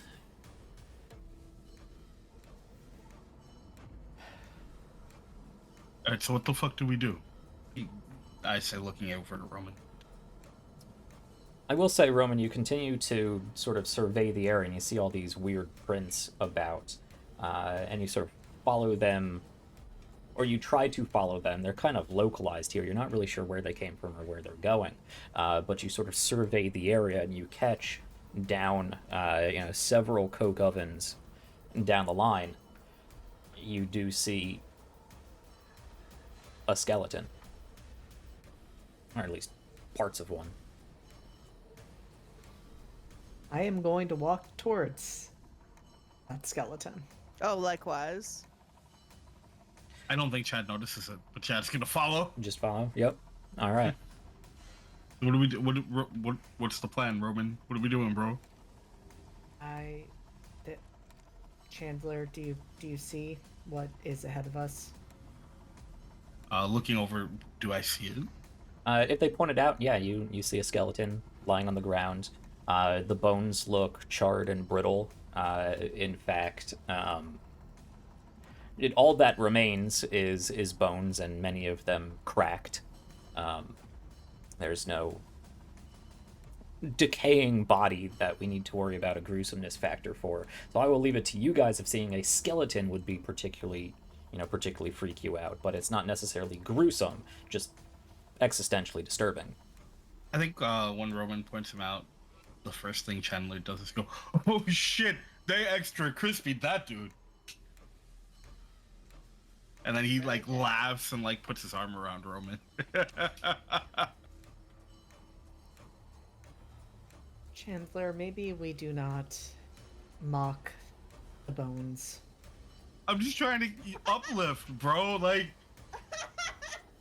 Keep it positive, right? We're trying to keep our heads, so we gotta have fun, bro. That's all. I'm just saying, if there are ghosts and things like that, it might be a good idea to not make them angry. Oh shit, that's a really good point. My bad. Maybe you could apologize. Say sorry to the bones.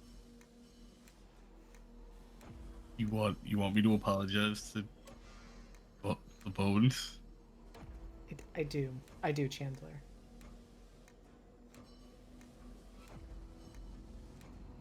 Chandler's gonna walk up, and he's gonna pull up on his short spit so they get even shorter, and he's gonna crouch down. And he's gonna hey, bud.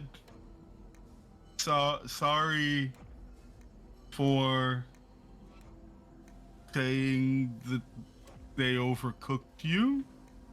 My bad, bro. I'm sure whatever happened here was real fucked up, and you didn't deserve it. And then he's gonna like lean out and like very gently sort of like pat the skull.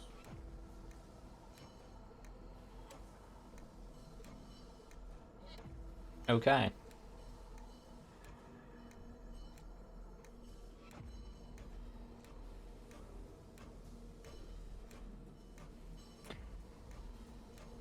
Yeah, I'm not going to make you roll for this, and I'm not even going to give you damage, but you pat the skull, and it's like you just patted a stove. It's hot. If when I look at my hand, do I have like a burn or anything, or is it just No, just hot? It was just real hot. He didn't like that. It's hot as fuck, bro. So you stand up, you wave your hand off, you turn around to face the other two and say this. I think I turn like to the side. Turn to the side. I don't turn all the way. So you got the skeleton over here, they're over in that field of Yeah. vision, but you look up and there is 24 of those ghostly co-workers just standing around you, staring at you. Looking Or at a the two of them. split, and then they Okay. dissipate. Looking at the two of them, do they seem to have noticed it or reacted Nope. to it at all? Oh fuck, man!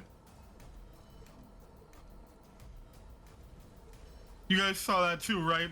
Fuck. Saw what, Chandler? There were more of the fucking smoke people. What were they doing? Fucking look specifically at me, right? Specifically at you. They were just looking at me, man. They I don't know. Maybe they were accepting the apology. Maybe they weren't. I'm not really sure, bro. They had a very neutral look on their face.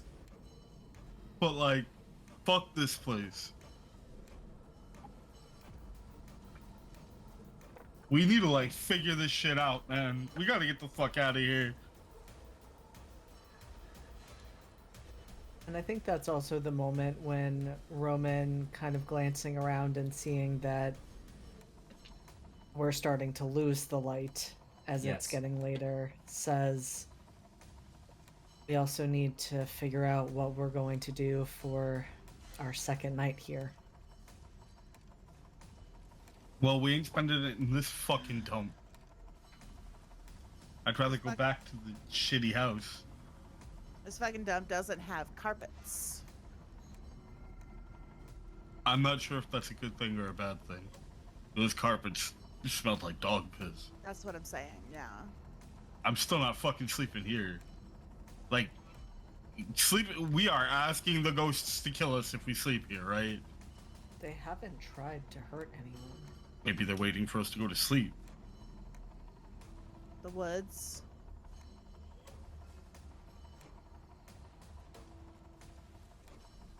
We don't have any camping supplies.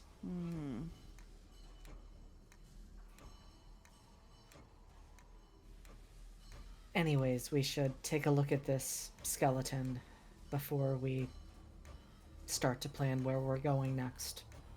Don't touch it though. It's hot. Like hot. So looking over this skeleton, you can see most of the left lower leg and lower arm is not really there. They're bone fragments more than, full complete arm and leg. The bones are blackened. Especially on the back side. If you sort of look down around it, I assume nobody's actively like poking or moving it now that it's almost burnt Chad. But the front side doesn't seem to be as charred as the back side. You can see there's a little metal belt buckle down by his pelvis. And a little ways further is a heavily rusted shovel head with just the bare bits remaining of the wooden dowel.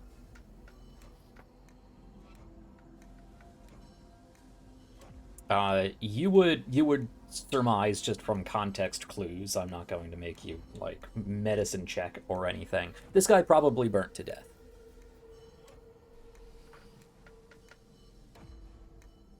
He's a bit away from the oven. Of course, this was 2.5 decades ago, so there's not really like footprints or disturbed area, but it's likely it was on fire. He ran a bit, collapsed from pain, and died.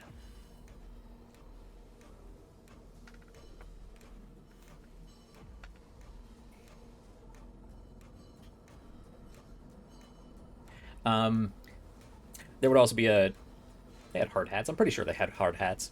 There's a hard hat. Real old, basic, like metal, just bowl hat. Again, heavily rusted. That has kind of tipped and rolled a foot away or so. This looks to be like a coke worker.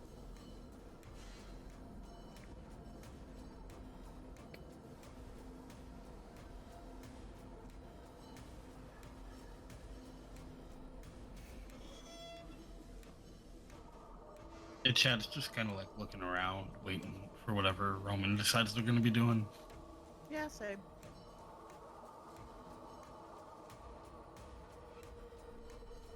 And Roman just takes a few moments to be examining the bones, though he is not the one who is looking to be a doctor.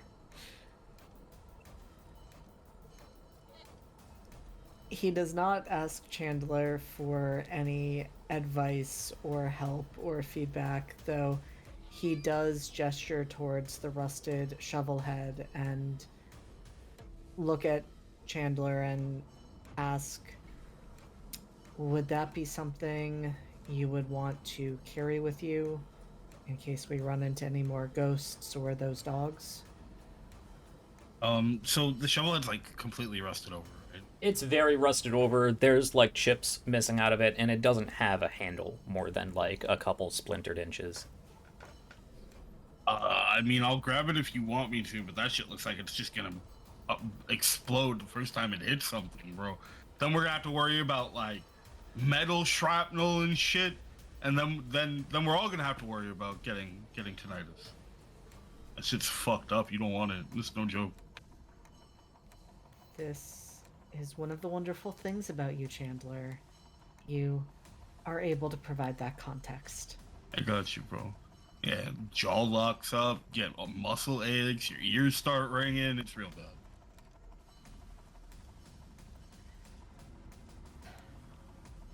Well, I'm not sure what more we're going to find here. I had hoped to look at the visitor center, perhaps, just to see what material was there. We can come back in the morning. I mean, it's not like this place is gonna, burn down. We can hope, and Roman kind of looks pointedly at the oven that is on fire. It actually flashes, flares.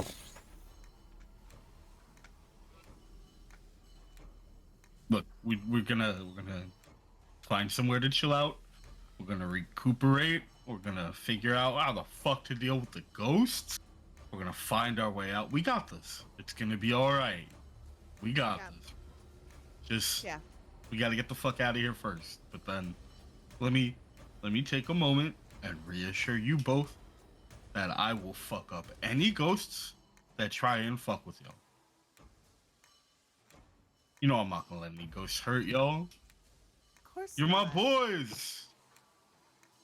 You too, Laura, obviously. One of my boys too, bro. Of course. We I got appreciate you. that, Chandler, as always. I'll let So dependable. I'll let Laura decide whether that is reassuring and comforting camaraderie to her.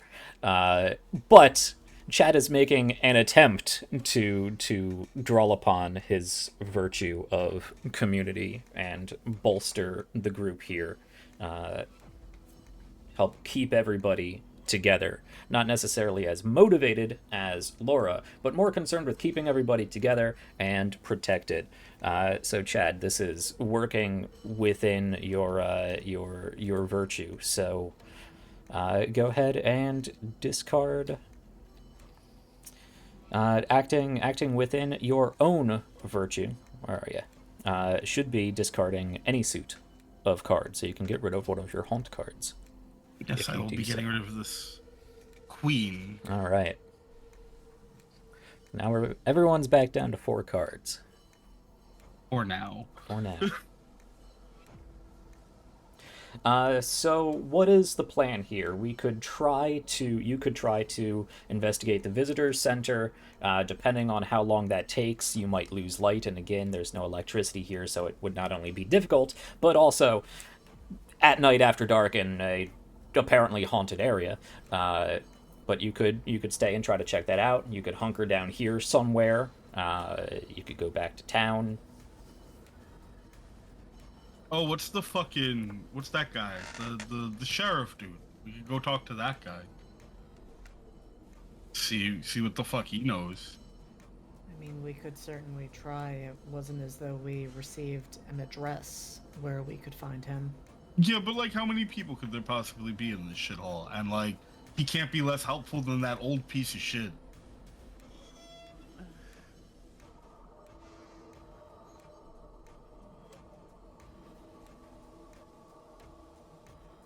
I think returning to town makes the most sense, and if we're already doing that, sure, why don't we look to find this sheriff along the way? Okay. Oh.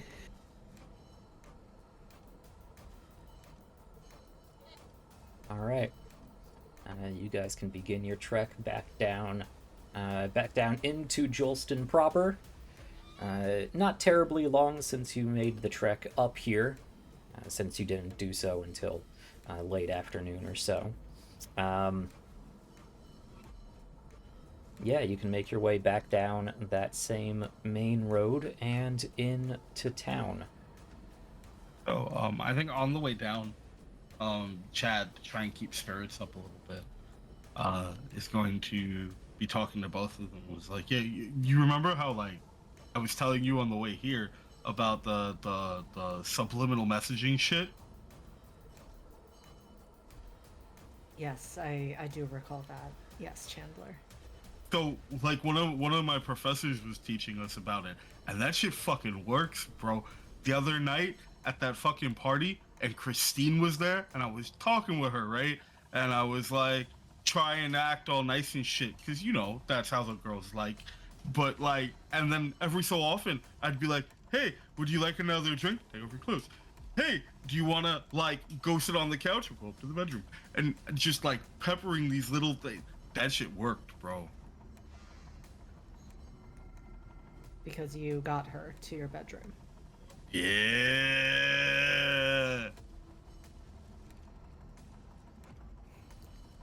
And he holds one up for Laura.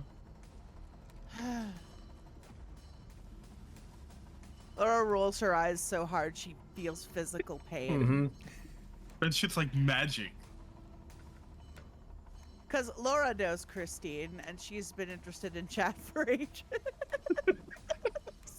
Wasn't subliminal messaging. She just literally just wanted to sleep with the attractive man. She wanted it enough to be willing to ignore the stupidity. Yeah, exactly. Laura's like, no, you did it. Wow. like, wow.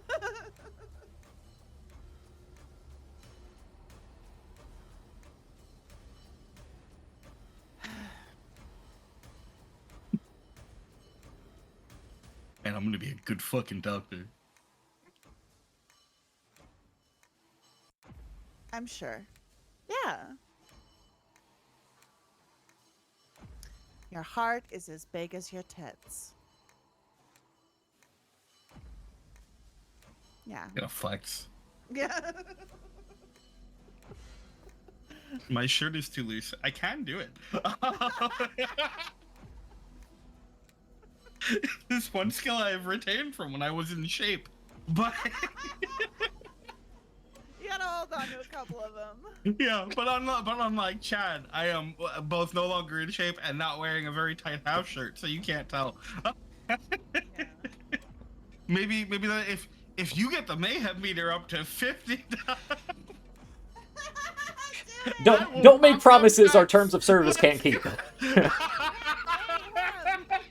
That is a different show. Mayhem! Mayhem! I mean, I am. Mayhem and poppin' pecs. Let's go. Go! Oh boy. All right. So you guys walk your way back into town. Do you want to try to find the sheriff person? Go talk to the old man. Hunker up in 43. Mostly the first. Mostly Definitely the first not the one. second. Okay. Absolutely not the second one. Yeah. We see this old fucking man. Fuck that We guy. are not Yo. going that way. When we get back to town and we are like pointedly taking the other route, there's a second where Chad just kind of like, man, fuck that guy, and then it follows the rest.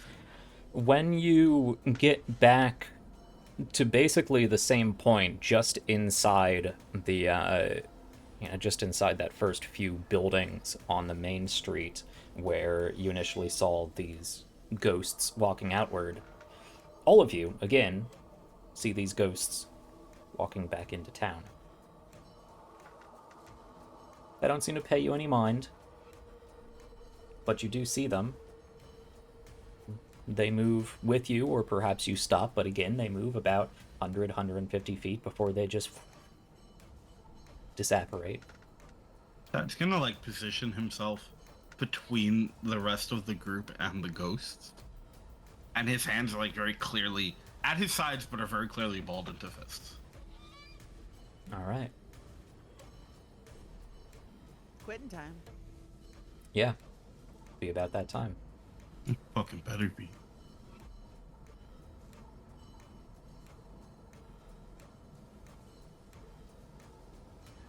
What day of the week is that?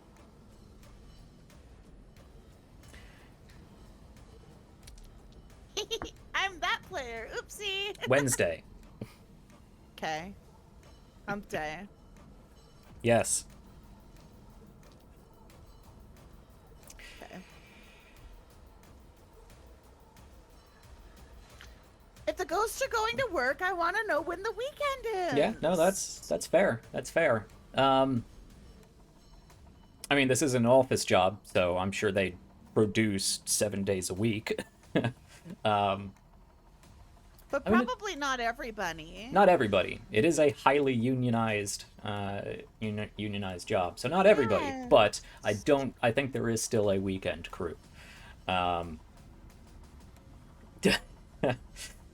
right. Yeah. Let us, for the sake of show, if this were a TV show, we would just quick cut to you guys finding sheriff. But I imagine that you guys do have to walk through town. I'm not going to draw this out any more than it needs to be, because I know opening to a mystery horror is always a bit of a slow burn anyway. But we see you progress through the town. You do see a handful of people here and there. It is not just the old man and nobody else here. You do see not quite a few, but you do see a few other people. You don't see anybody, at this time, you don't see anybody younger than their 50s or so. Most of them just keeping to their own homes.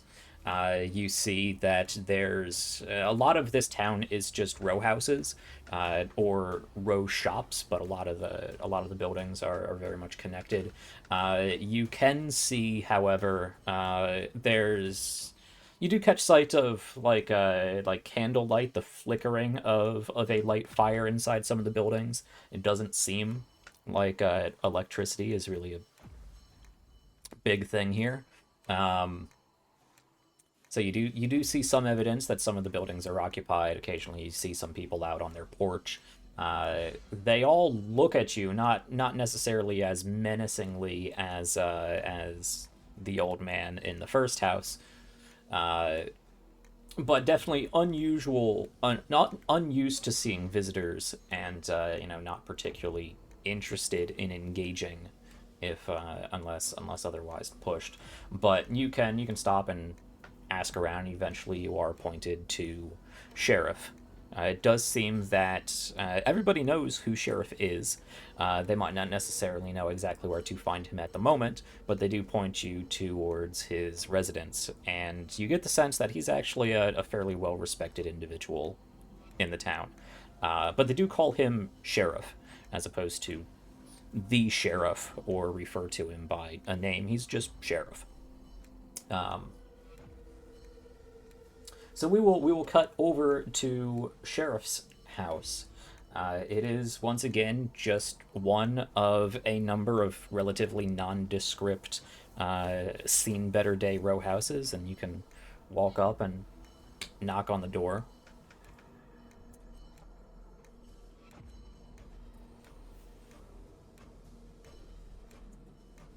And coming up to the door, the person who answers the door is a boy. Actually, I say boy, he's about 16 or so. Young man opens the door. This is the youngest person you've seen in town by far. But he's very obviously wearing clothes that are way too big for him.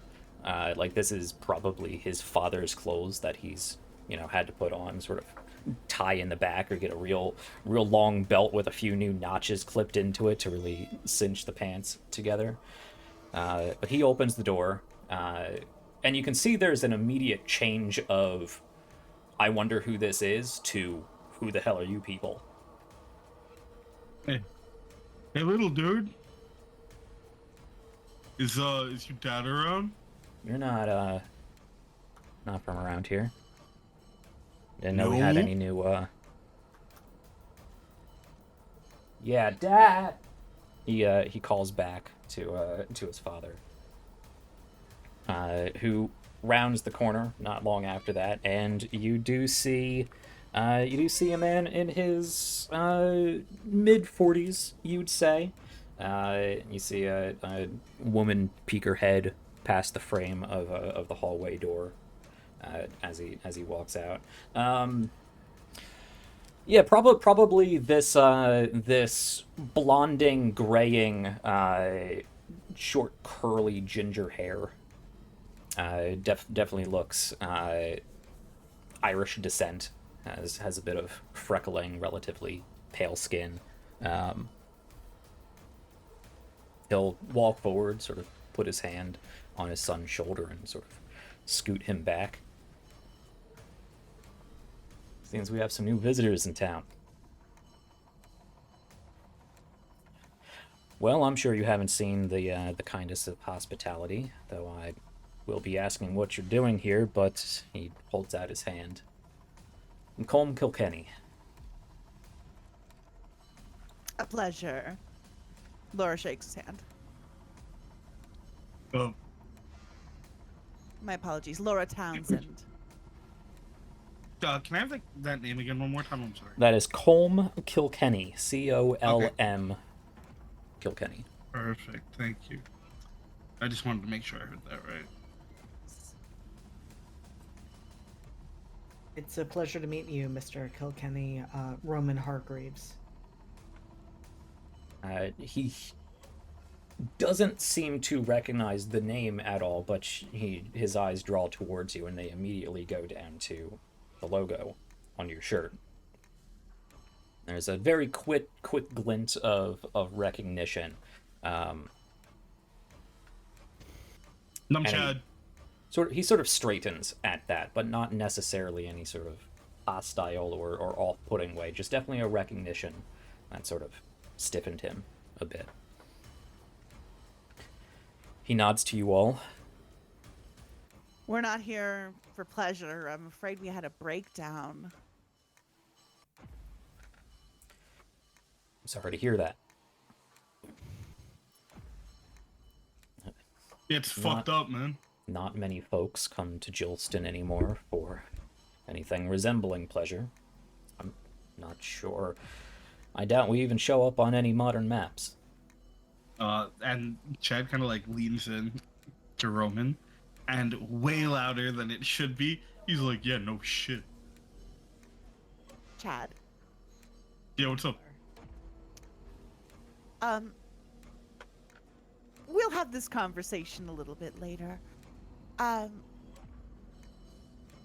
Sheriff Kilkenny, we find ourselves, in a spot of trouble, to be honest. We've had a breakdown. We attempted to leave the town and we're, frankly, unable to. Yeah. The car is now rusted and undrivable, to put it mildly.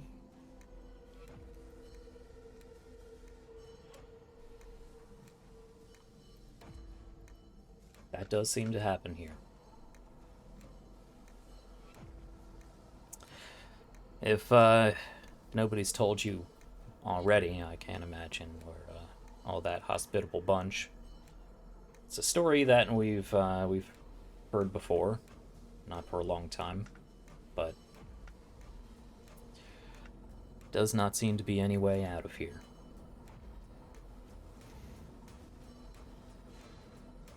That's not how places work. Not how places used to work. Of course, nothing works like it used to here in Jolston. We've heard that as well. There's definitely a resignation to this conversation. Like it at one point, this whole situation fazed him as it does you guys who are brand new to it. But it's as if he is responding to this same "what the hell is going on" for the dozenth time. Perhaps it is not appropriate for me to ask this, Mr. Kilkenny, but were you born and raised in Jolston, or did you find yourself here in the way that we did? Nope. I'm Jolston born and raised. Well, I'm sorry. It sucks. What? It does! It does! Ask him. Look at him. It clearly sucks here. I'm sorry. And he's gonna look over at the sheriff and go, "Sheriff, with all due respect, does it kind of suck here?" Town's not what it used to be. That's all I'm saying. That's all I'm saying. I do try to keep the folks up as much as I can. We're in decline and doesn't look like we're going anywhere, but that doesn't mean we have to be savage.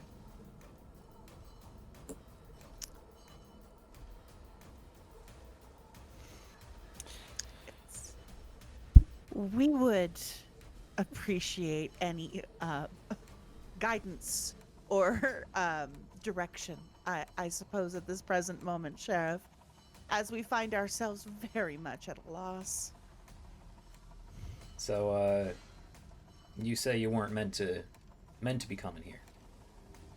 It wasn't the plan. Again, his eyes flick down, he even sort of like backhands motions towards the logo on Roman's shirt. We've seen that before. Yeah. Usually purposefully. Quite a coincidence. But, well, I suppose you'd be here. You obviously don't look like the normal suits they send. I'm just trying to ski, man. That was our goal, to go on a skiing trip.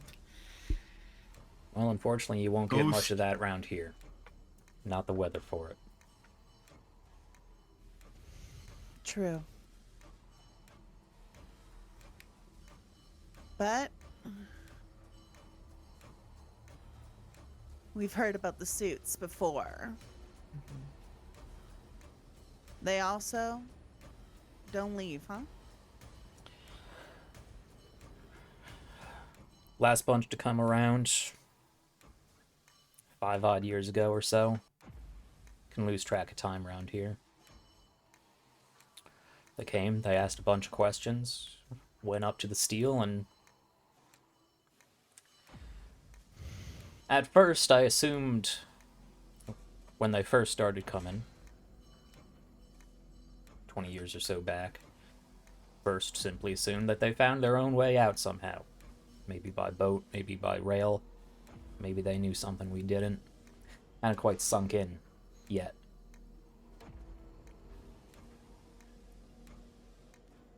But I don't know what's happened to them. They're not around here.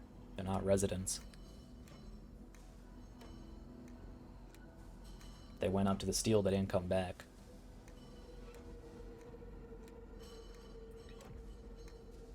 What sort of questions did they ask?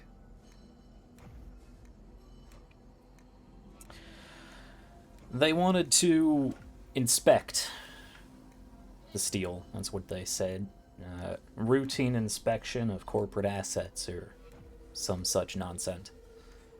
Not that I think there's much asset left to that facility. Certainly hasn't been touched in any meaningful way in 20 odd years. They would ask if things have been taken from the site, if anyone's been up there, anyone other than themselves. Haven't had much cause to tell them anything, but no. I'd ask if things were removed, any bits of machinery that may have been repurposed, any paperwork that might have been found. They usually do ask about a safe, which will be, I suppose, the one odd thing that they do each bring up on their own eventually. They are here looking for something. I could not tell you what it is. They don't come back. Why do they keep sending them? That's not a question for you, I guess. But Must be something they're looking for. Must mean more to them than the suits.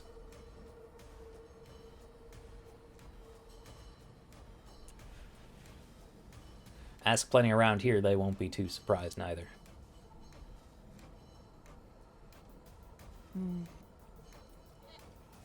There's always this sort of constant glance over in Roman's direction.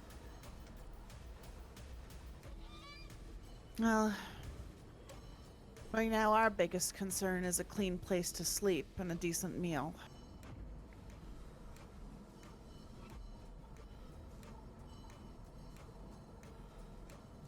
He stands there and looks over 3 of you. Any place you could point us to would be appreciated, Sheriff. His gaze lingers a little longer on Roman than the other two. I'll look back inside. You can see almost Scooby-Doo style, a woman, the 16-year-old boy, and an even younger girl poking their head out into the hallway.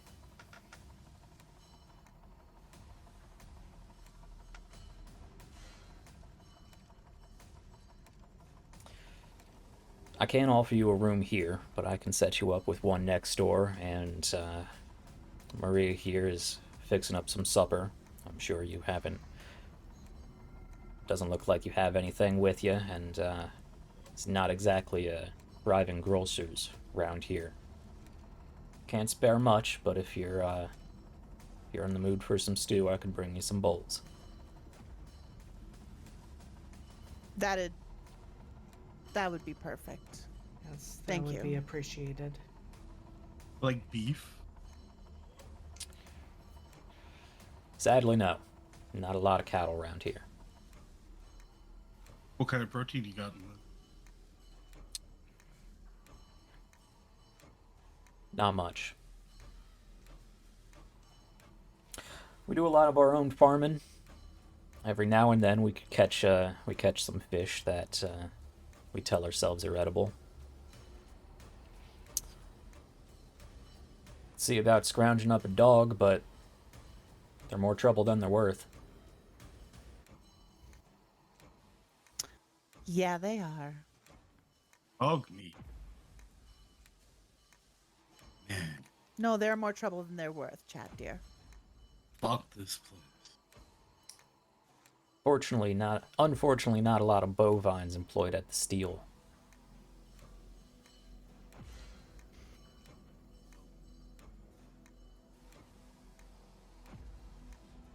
That's all right. We'll make it work. Sorry. That's all right. Okay, we got that. It's the air. That's all right. Yeah. I'm getting too into characters. Yeah, we'll make it work, right? We got it's fine. We got this. So at least for now, Sheriff here is gonna set you up with a place next door. It looks a little less run down than 43 that you were at before. Definitely musty, but it looks like there has been some effort to clean it up a little bit. Not a lot here though. They'll provide you a few home knit blankets and some vegetable stew, which isn't terribly good. This is not the cuisine any of you are used to, but it is what they make do with. And we can pick up with any further conversation in the morning. I will say, I was though... going to say, Jack. Okay. Could there be a moment, probably as Sheriff is like moving back and forth between the houses, where Roman just catches him while they can have a moment to themselves and just says, I noticed that you kept looking at my shirt, Mr. Kilkenny. If there is something you want to ask me, I would want to give you that opportunity.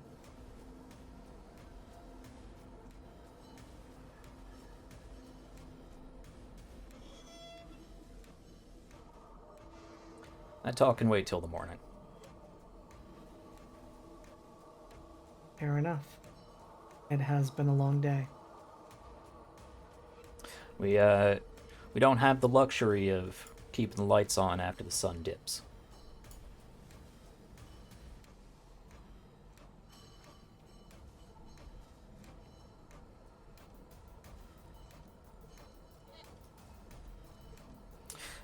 So yeah, you guys can head back and settle down. We will definitely get to that conversation, but we are past due for a break. So I'm going to cut us here. However, as you are laying down for the evening, you all find some place to lie down, and yeah, blankets are provided to you. You can, they'd even offer you a change of clothes that have been scrounged up from somewhere. They're not nice clothes. They're old clothes. They definitely don't fit. It's up to you whether you take them. But you can settle yourselves down for the evening, and I will say, nobody's particularly disturbed this evening, but Roman, you have a dream about Jennifer. It starts off with the smell. You can smell her shampoo. And that eventually coalesces into a very dreamscape train of thought, disjointed sort of average day with a little bit of funkiness to it. It's a dreamscape. You wake up, however, because the smell, the pleasant smell of perfume, her shampoo, becomes intense enough that it does wake you up, and you feel like you feel like it's hard to breathe, and you have that tickle against your face, as if you were snuggled up to her hair. Of course, you wake up and that tickle immediately fades.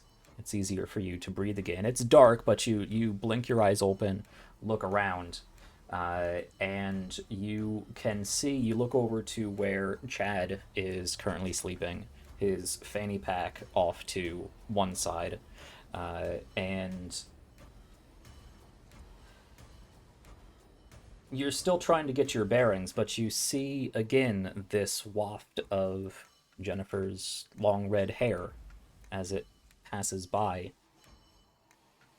the fanny pack, and the zipper just like 3 inches. At first you don't even catch it. It's dark, but you see that and go, wasn't that just closed? And we're gonna pick up there after about 10 minutes or so. So we're gonna take a break. I was trying to find a way to get into that that cliffhanger there before the break. So we're a little past half, but we're gonna go take about 10 minutes or so. Things are definitely happening a little out of order, but again, in a mystery, your own progression of things as a GM only matters so much. So 10 minutes, go, get up, do all your human stuff, walk around, go outside, breathe some real air that is not suffused with soot and ghosts, and come back here in 10 minutes or so, and we will see if they, know what they can find out about Jolston, the suits, Arcadia, and see if we can set them on a proper direction to getting out of here. We'll be back in about 10 minutes or so. Stay tuned.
Hello, everyone. We are back, and we are well, we're more than halfway through our second episode of Iron, Coke, and Conscience, our demo play miniseries for the personal horror mystery game Locus by Cobblepath Games. Let's jump straight back into this. They had just had a brief conversation with Sheriff, got a little bit more information. That conversation can continue in the morning. But in the middle of the night, as everybody was resting, Roman was woken up by a relatively comfortable dream, actually, a relatively nice dream, until it dawned on him the real-life context. And that having a dream about this person, well, we'll see where that takes us. But somebody who they do not interact with fondly all that much anymore. But having a dream of Jennifer, whoever she may be, awoke to see the briefest of sort of silhouette.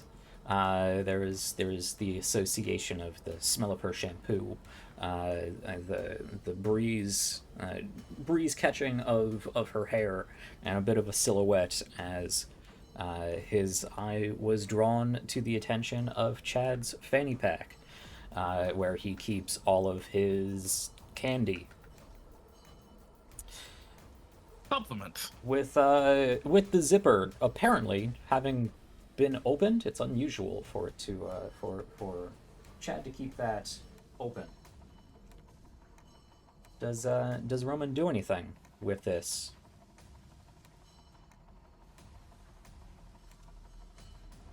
Roman takes a few moments as he has awoken and is getting his bearings.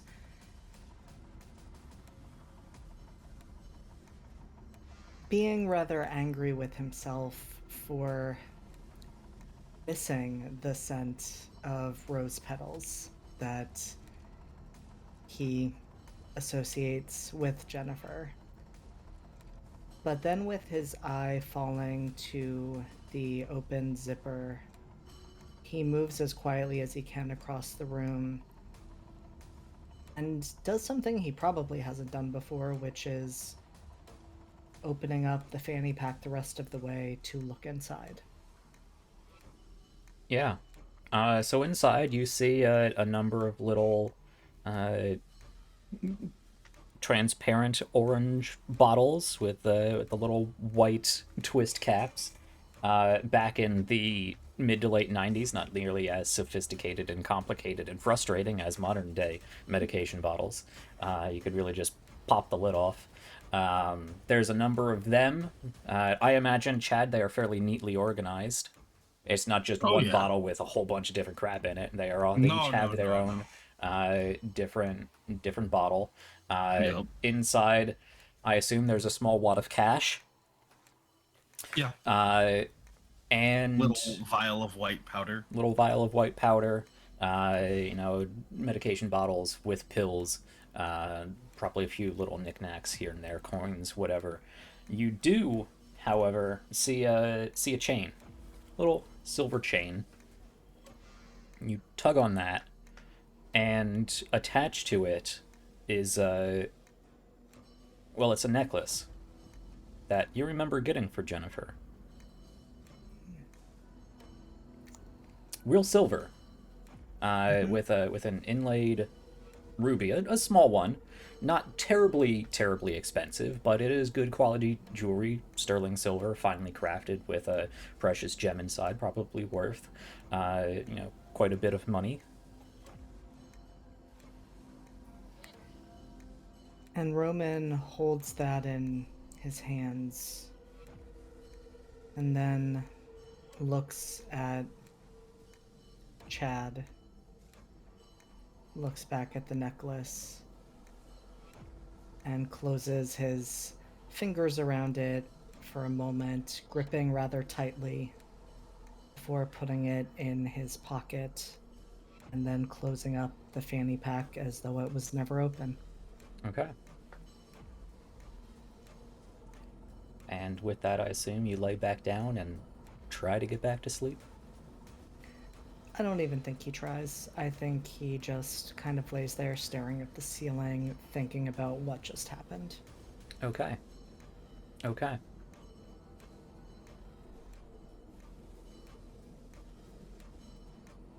I am going to actually...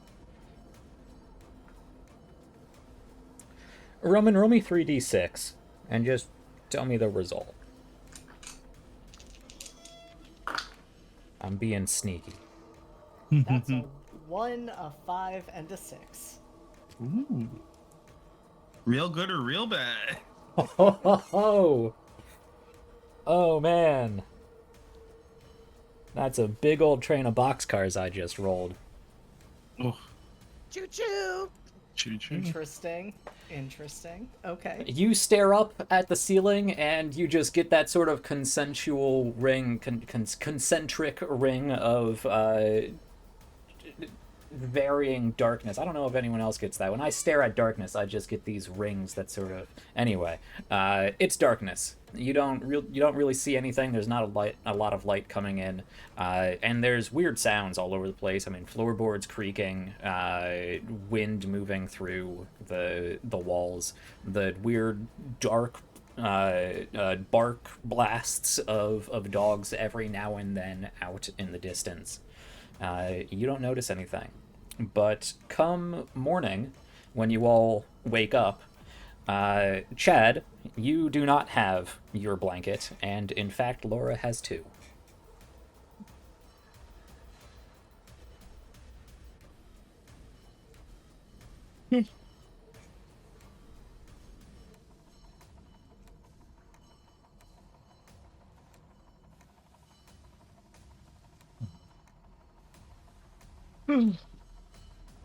That's okay. She must have been cold. It happens. He just sort of mutters to himself as he stretches out. Laura, you wake up and you are sweating because it's not particularly cold and you're underneath two blankets. Ugh. And Roman, you are quite tired because you spent the last 4 hours staring at a ceiling. I will, however, say that is enough rest. I don't know how restful, but enough rest for you to reset your stress level. I believe the only person with a raised stress level was Roman.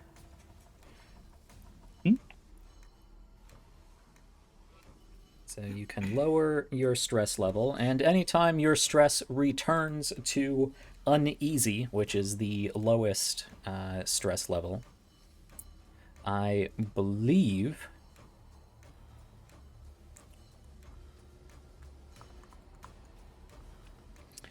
Where is that? I believe you gain a willpower, is what it is. Yes, when your stress returns to uneasy, you gain 3 willpower. So, Roman, you return to uneasy, and you gain 3 more willpower. Love it. Sure, I'm gonna need that. You guys are doing pretty good on willpower, if I'm keeping track. Yep. Oh, do we get another card? Yeah, it has been an hour, so let's go ahead and give you another card. I don't think there's another card given just per day or anything, but it has been an hour. Yeah, I figure coming back from break, that makes sense, Yeah. right? Yeah. So we're going to give each of you guys another card. Hooray. So JD, that is a 5 of clubs for Roman here. It doesn't Okay, look that like is it's a anything neutral. particular. Yep. Lion, we got a 4 of diamonds, Okay, that's also neutral. also I can neutral. deal with that. And cat, ace of spade. No, clubs, ace of clubs, Boo. which is a haunt card. All right. I haunt. I'm haunted by my behaviors. Huh. That was literally the card on top of the deck I have to keep, like, track in front of me with the 4 diamonds. That's pretty funny. All right. Yeah, so Laura, you don't wake up in a particularly good mood, probably because you are overheating. You're not really sure why you have 2 blankets on.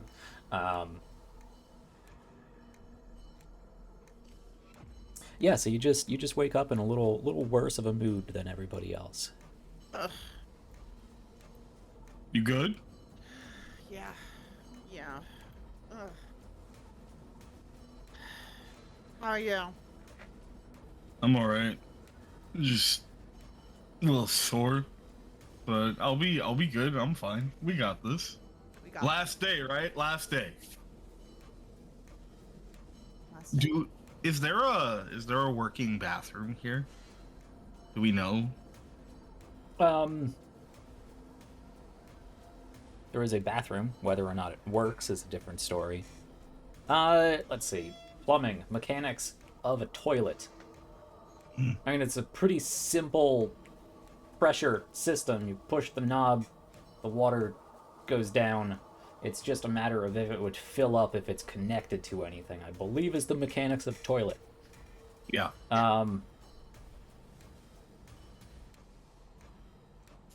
Yeah, because the tank, you press the thing, it opens the thing, the water goes through the tank, comes down, creates the pressure vacuum. Yeah. What about the sink? Does the sink work?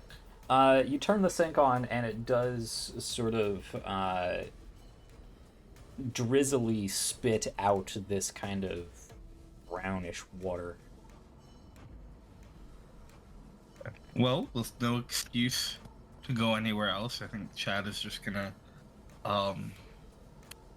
start his day off right. So he kind of like sits up and he stretches, then he's gonna open up the fanny pack, and he puts a hand in, and then he stops for a second, and then looks around, and he looks up, and he like looks around on the floor.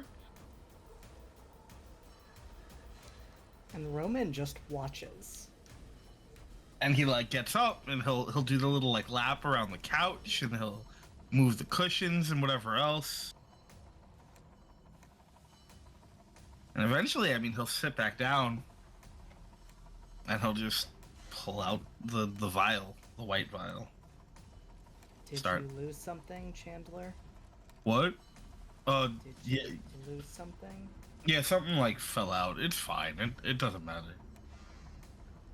And he just starts like pouring out little bits of this white powder and tries to, as best he can without much on him, create the like little thin fine lines, like 4 or 5 of them.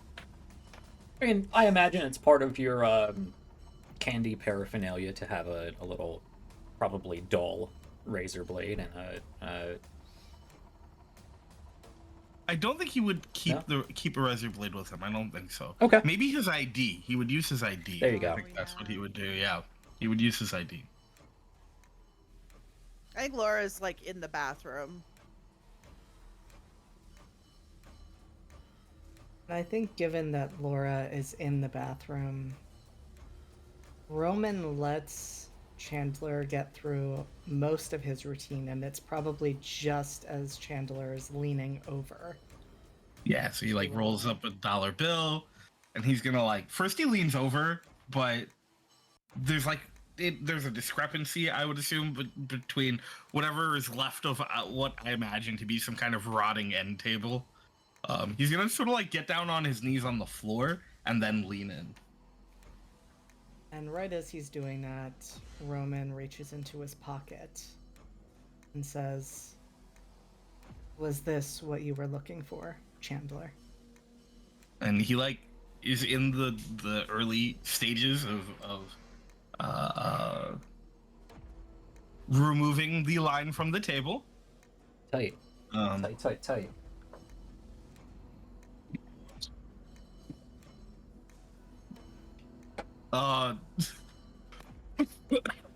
What yes. Yes it was. Where'd you find that, bro? Chandler, why do you have Jennifer's necklace? Well, because I was gonna give it to you. Obviously, what the fuck am I gonna do with it? You pay good money for that shit, bro. How did you get her necklace? She was short on cash.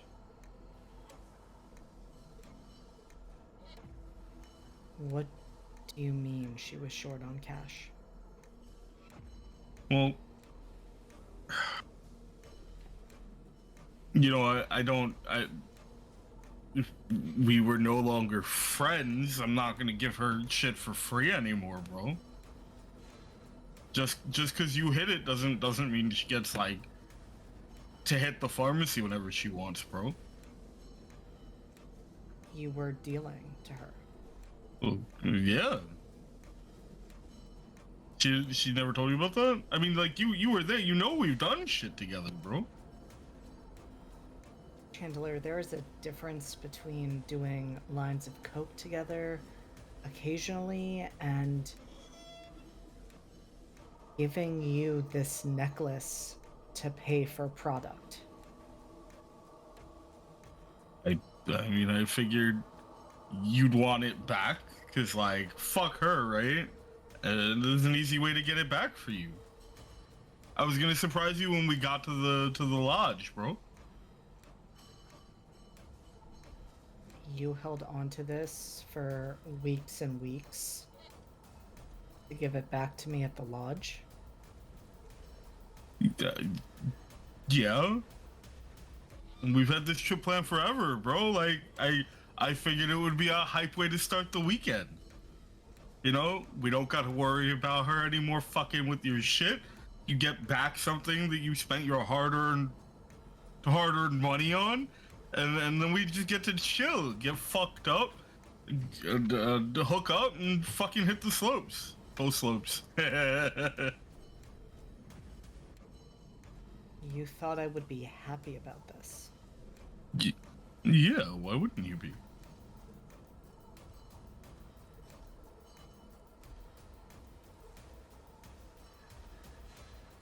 Because I didn't ask you to deal to Jennifer.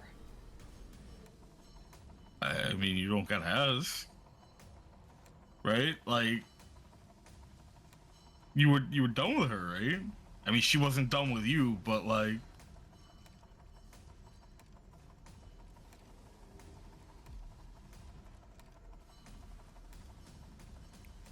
Well, I suppose she would have gotten the drugs from somewhere. right? See, you get it.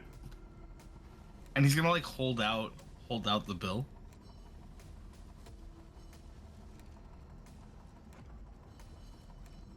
You sure it's good shit? Not this morning, Chandler. All right, I love you, bro. He's gonna lean down and.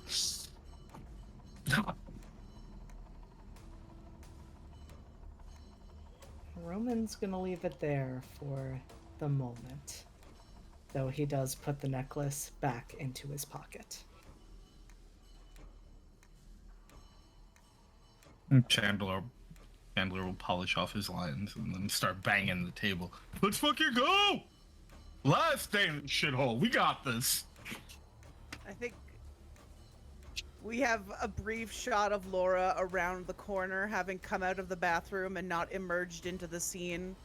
Just like wiping her hands off on the borrowed clothes, waiting for the right moment to interrupt the boys.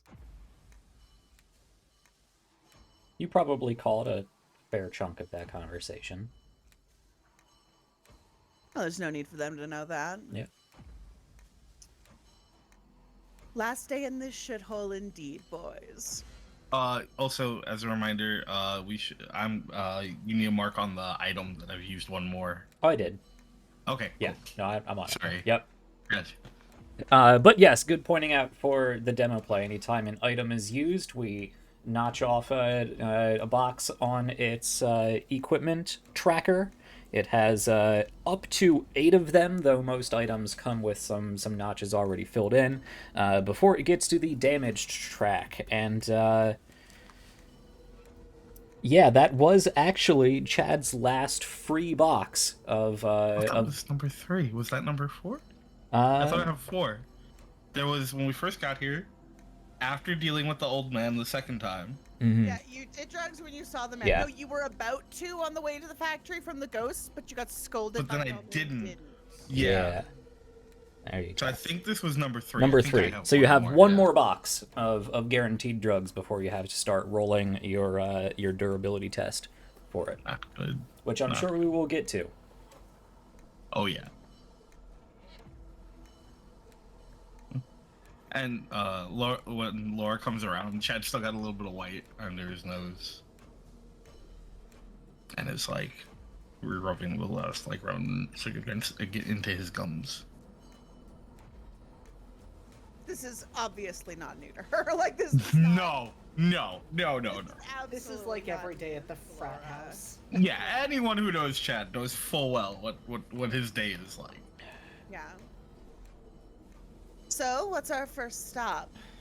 Next door, I presume. I think Or that are we would be going back there? wisest. Well, I think we should also go back there, but I would like a bit more information first. Gotcha. Chad will come up behind them and like put a heavy hand on both their shoulders and like squeeze a little bit and be like, all right, let's go talk to this fucking sheriff and get the fuck out of this shit hole. Roman actually extricates himself from that. He just, as soon as he feels Chad's hand, he just twists away. And it'll give Chad a moment of pause, like the barest second of pause, but then he just like shrugs it off as Roman being cranky.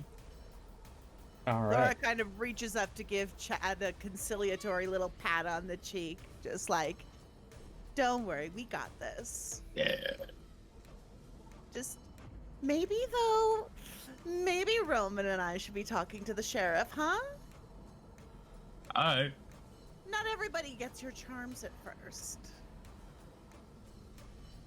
Yeah, that's true.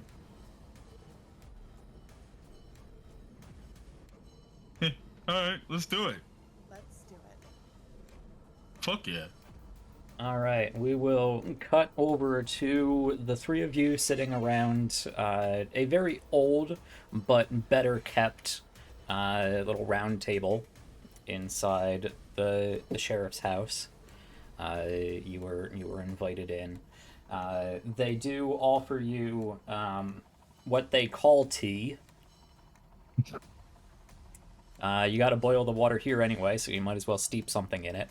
It's just this very weak sort of like lemongrass tea, basically. That immediately, when offered, is like, pass. That caffeine's not good for you, man. And you can hear the 2 younger children running off to go find something to do with their day. Sitting at the table, I think Chad is just very quickly drumming his like index fingers from either hand on the top of the table. He's not doing anything else. He's just. I don't know if my microphone picks it up, but. Yeah. So, Roman it was. Yes. You asked me to be forthright last night, and well, had to take care of my own. Make sure you were content to stay, with the hospitality we could provide. Thank you for that, by the way. Can't do much, but I'll try to do what I can. I do recognize your logo. You already know this. We've talked about the suits. They've been sent, they've come here, they've asked questions, they've looked for things. You, though, a lot of you, particularly you in particular, don't look like the usual suit. Tad too young, and, well, no jacket. There's a slight reluctant, not quite laugh, but sigh of, it's a joke I made, I guess.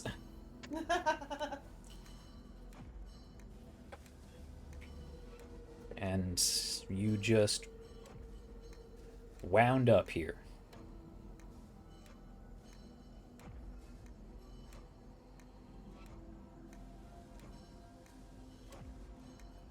As far as we can tell, yes, that is exactly what happened. Though there seemed to be a lot of coincidences there. I'd say. I'm not one to call a man a liar without due cause. So sure, managed to find your way here, but you're right. Plenty of coincidence. Seems your family's, Actually, I don't think he doesn't. He didn't recognize the Hargrave's name, so he doesn't recognize family, so he wouldn't say family. Seems your group certainly has, company certainly has continued interests.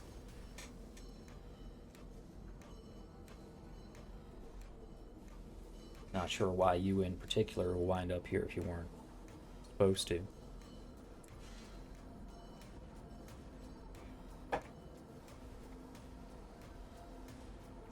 There seems to be a fair amount of concern regarding the company.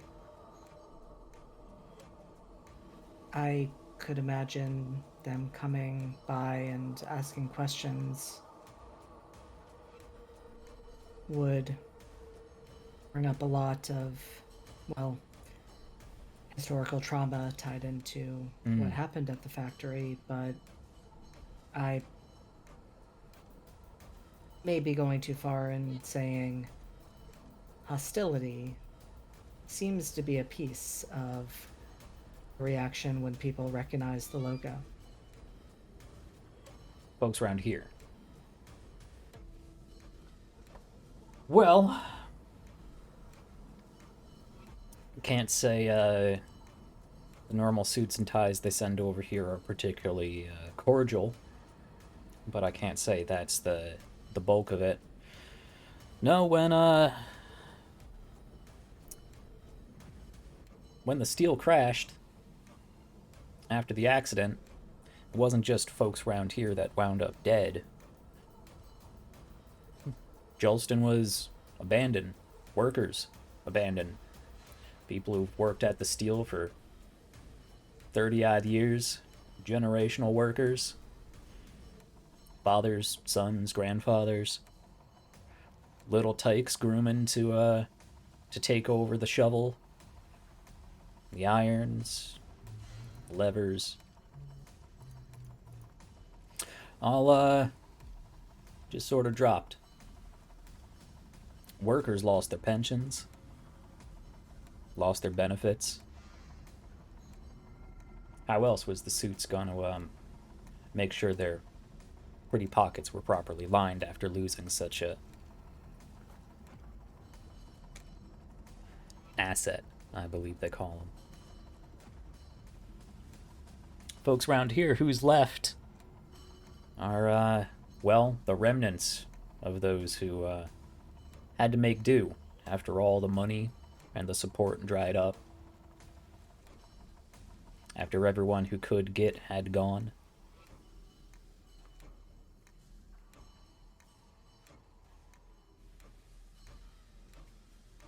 Your company here hung Jolston out to dry. There's a lot of hard feelings. And then they come back and ask for more.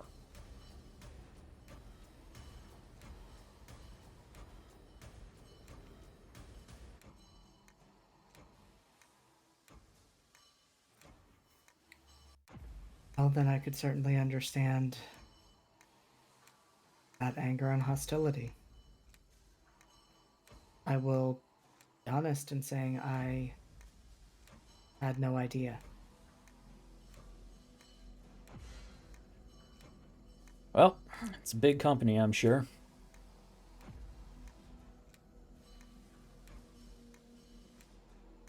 What are you, some intern?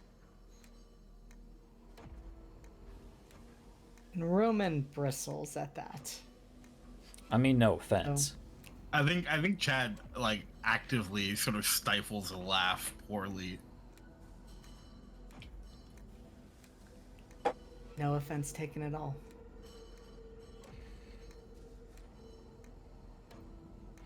Well, if you weren't sent here by the higher-ups, doesn't seem to be the case. Welcome to Jolston, I guess.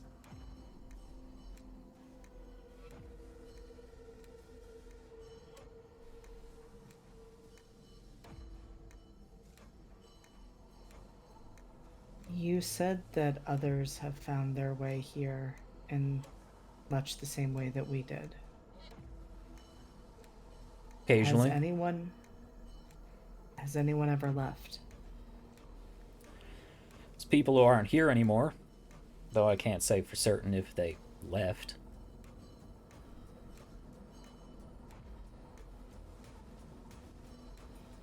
I certainly know of no way out. I'm sure you've, have you made the trek? Attempted it?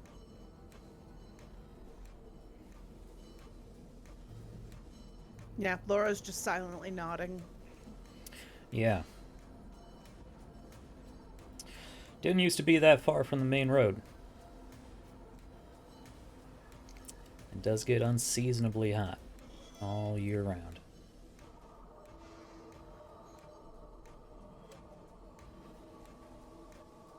Didn't take long after the steel fell for things to start rusting up, breaking down. Like I said, those who had the money, wherewithal to get when the steel collapsed, it left just fine. Workers, families, supervisors, shopkeepers in town who were simply here to support the workers. Wasn't always so closed off to us. Not exactly sure when it happened, or my pa passed, but me and mine couldn't get.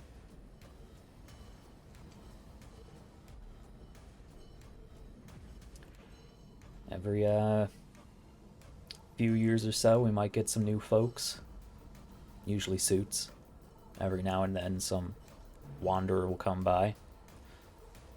There's a few folks in town who aren't part of the original population. Like yourselves now, I suppose.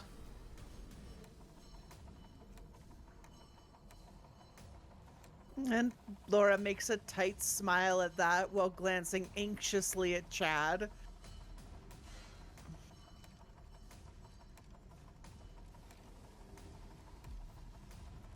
And Chad is just still kind of sitting there. I mean, he exchanges that glance, but he's still sitting there tapping his finger. So I could show you around to some of the folks. Not everyone's so friendly, but I keep a small circle of people who are relatively open-minded and keen to help each other out. Got some land that produces some decent crop. Some houses we could put together, refurbish clothes, old furniture. We can make do.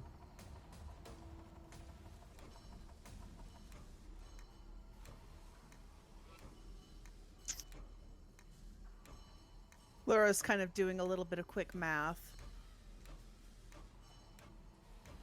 That might be a good idea, yes, Sheriff. Well, I suppose you caught on to that before I got my welcome speech out of the way. That's what they call me. I prefer Colm. Or Mr. Kilkenny, if you would, but... Now I'll take My Sheriff, it beats apologies, Mayor. Colm. My apologies, Colm. It's... Don't get us wrong. We're still going to try to leave. No, we're still gonna leave. But... not knowing how long it'll take, knowing where to lay our heads is probably better than not. Yeah, but we're getting the fuck out of here.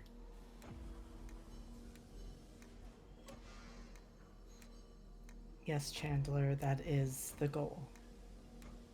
Yeah. With Roman's brains and Laura's attitude and my height, we got this. Well, Getting I the can't fuck say outta here, it, bro. I can't say it can't be done. I just know I turned back before I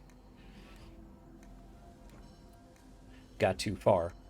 But other people have said the same thing, packed up what they could and walked out. Never saw them again, so I can't say whether they made it or not. But they ain't here. See, people got out. Those are the people who went to the steel, right, Colm? Few people go to the steel. Mostly the suits. Can't speak to them. Once they go up there, I don't see them again. Can't speak one way or the other as to what happened to them. But as I said, every now and then, every several years really, we might get some sort of straggler, and few of them have said as you said. They try to leave.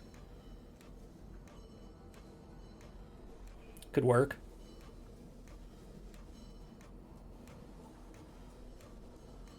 We've I know seen that's, some strange things here, Mr. Kilkenny. The dogs, for instance. Rabid beasts.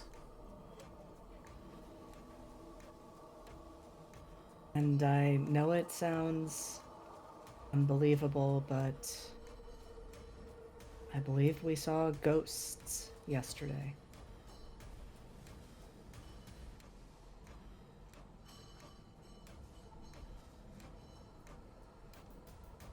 He does actually, with that, give you a look like I have no idea what you're talking about.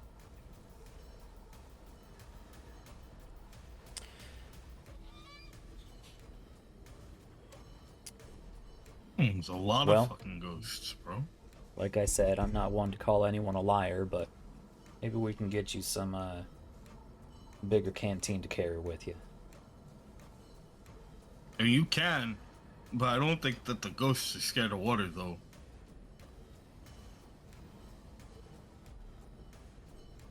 I don't think they'll fit in a canteen either. Thank you, Colm. Appreciate it. Just saying, I don't know how a bigger canteen's gonna help us with the ghost. You are a med student. Yeah. And?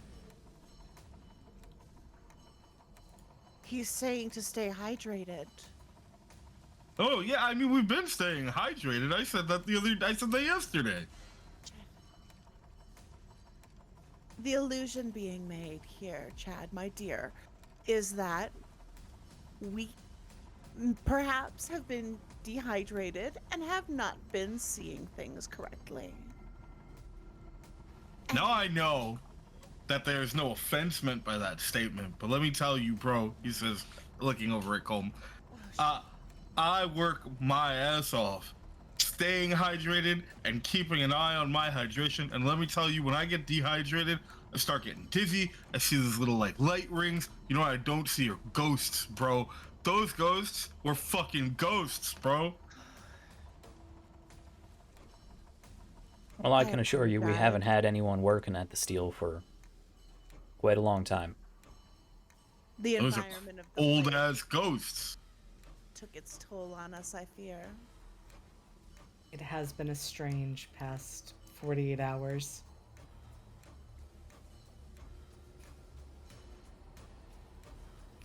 And I suppose when you have unusual things happening, like cars rusting seemingly overnight, it's easy to imagine other things as well.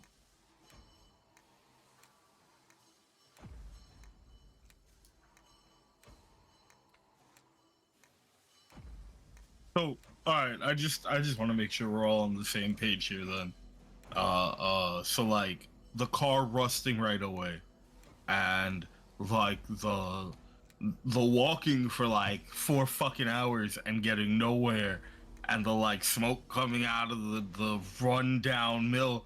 These are fine. We can accept these. It's whatever, bro. But ghosts is where we're drawing the line. All right, cool. Now I know.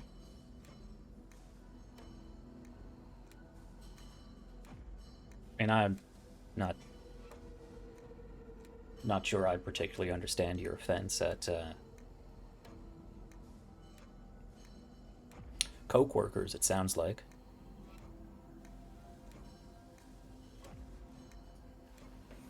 I mean, can't imagine anyone here would dress up in that getup, but best I could surmise otherwise. That is very reasonable.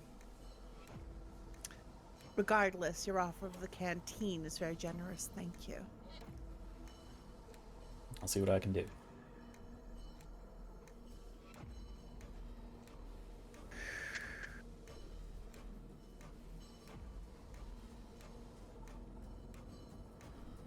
Mr. Kilkenny, yesterday you had said something about the suits coming by to ask about, what was it, a safe? They usually bring that up eventually. Yeah.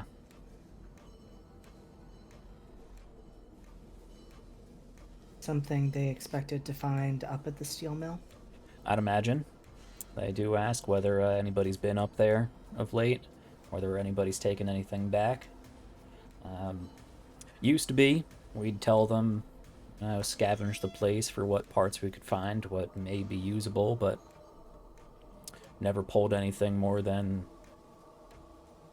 well, metal out of the place. Certainly not a safe. But anytime they come through, eventually it comes up.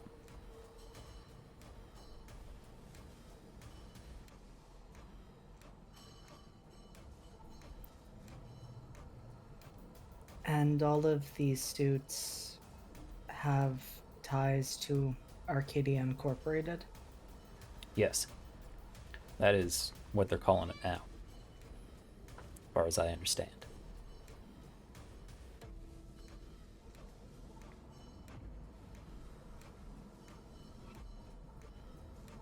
Was that the only company that Jolston had business dealings with for the tragedy? Well, from what I gather, Jolston still used to belong to Arcadia, or whatever it was at the point. I did not work there myself. That was my pa.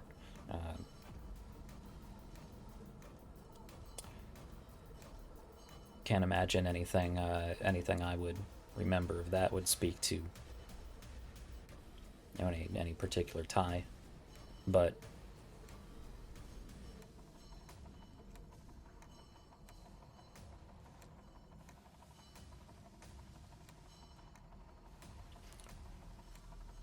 Sorry, what in particular were you asking? Was there something you were getting at there? No, Roman just wanted to have get a bit more information about that relationship. And just get a sense for whether there were any other business dealings involved. Right. Not really that any of the company folk have later come by and particularly asked about. I know the Steel did business with, all over America. They built the country on this steel. Well, some of this steel. Most of it's Bethlehem, but we do what we could. We did what we could.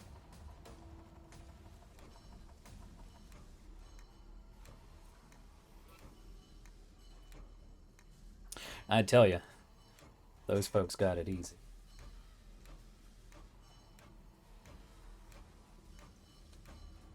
Actually, was Bethlehem closed down by 97, or were they still I think it scrabbling along?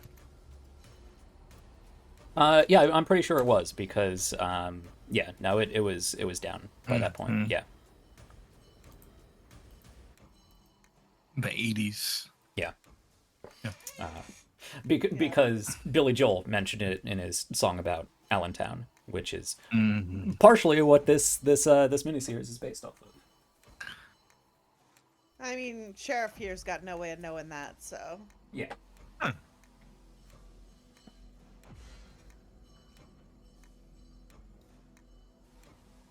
Well, you have been very helpful, Mr. Kilkenny. Thank you again for your hospitality and for the information that you have been able to offer.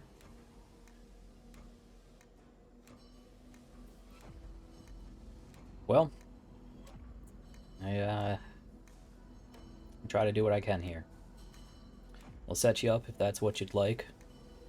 But if he looks over to Chad, if you're so set on striking out, I won't stop you, but I do not think we're going to try that again, at least not today. No, but we're gonna figure this shit out. We're gonna get out. It's gonna happen, because, like, fuck this place. He gets it. well, I could show you around to some of the neighbors and we can pick out a place for you if you'd like. That sounds delightful. That would be appreciated. All right. Well, we don't need to play that out. We don't need a proper tour of Julston and all of its cranky, beaten-down residents. But for the next few hours, he'll show you around the place, introduce you to mostly old people. There's a handful of youngsters. The youngest is actually his daughter, who is around 8 or 9 years old. But you can't imagine just, like, population growth-wise that this town is going to survive for even another generation before it is just not capable of doing so. I think at some point during that walkabout, there's going to be a point where Chad tries to get Roman, like, to hang back for a bit. And be like, we're not actually, like, getting a fucking house here, right? We are doing what we need to do right now to survive, Chandler. Alright, because, like, we can't stay here, bro. I know that. You gotta have some kind of plan, right? Like, you got something, right? I think we need to find that safe. Alright, we can do that.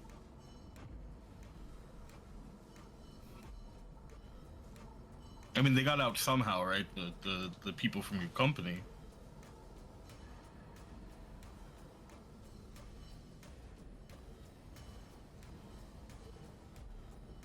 Right? Right now, I would not count on that being certain.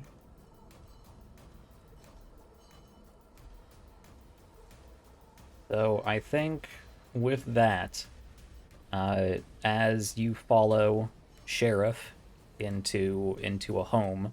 Our camera is actually going to pull back as the door swings closed. And it's going to zoom down the street back up to the steel, into the remains of the cauldron line of the basic oxygen furnace mill, and we see just just in front of quite a big pile of rubble and, well, now cooled steel that has just been, sloughed out and poured and hardened. We see the very gaunt, near skeletal remains of somebody in a suit. With the suit is mostly faded and worn at this point, but we do see a little pin of the Arcadia Incorporated emblem.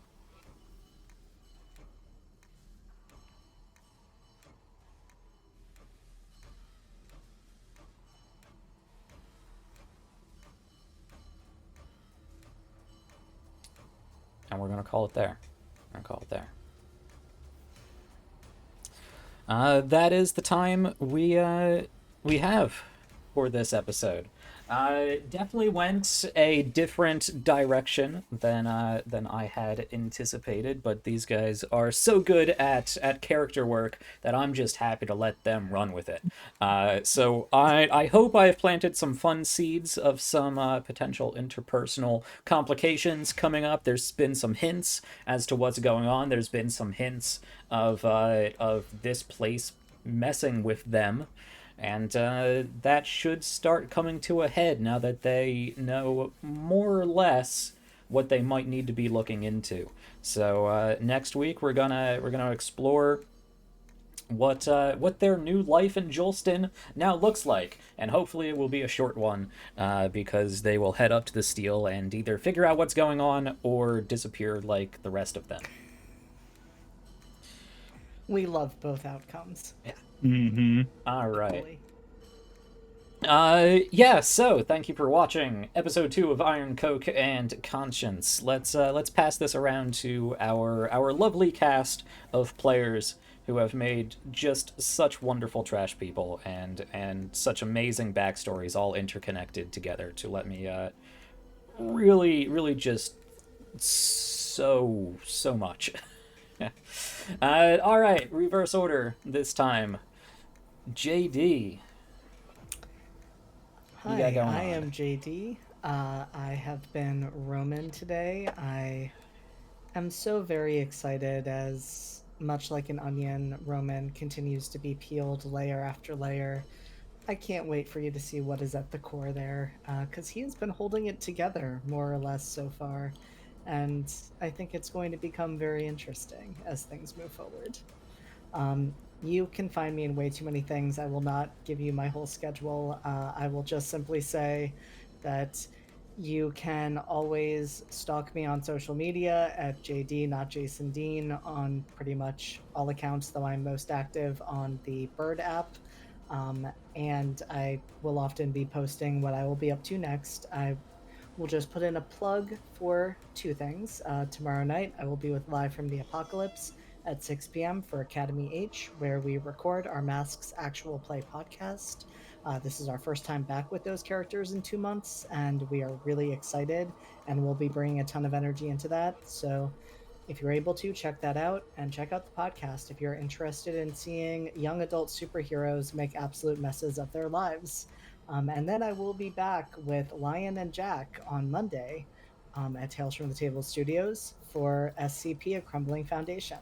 And I'll be back a few times for other things at other channels, but you'll be able to find me in those, and I'll have a chance to plug them in these other places. Excellent. This was delightful. All fantastic content. Let's move on to Lion. I know I've been giving you some grief this episode. Love it. Love every second of it. I am Lion. Today I played Chandler Chad Washboard Goldberg. It's important to say the whole thing. And I have had an absolute pleasure. It has been a joy. You can find me at the Lion Knight 42 over on Twitter. I am the creative director and founder for Tales from the Table Studios. You can find on Twitter at TFTT Studios and everywhere else on social media as Tales from the Table Studios, because it's easy everywhere else, but it's too long for Twitter. You'll be able to catch me tomorrow, actually, over on Of Gods and Game Masters here on Twitch, where I will be part of a panel of amazing individuals as we discuss evil races throughout the history of TTRPGs, why they're problematic, where a lot of these stem from, and why they are hurtful in ways that may have been lost to the ages for a lot of people, and if in fact there is any way to go about doing so in an acceptable or reasonable manner. As a spoiler alert, I am not particularly convinced there is. But we'll get more into that tomorrow.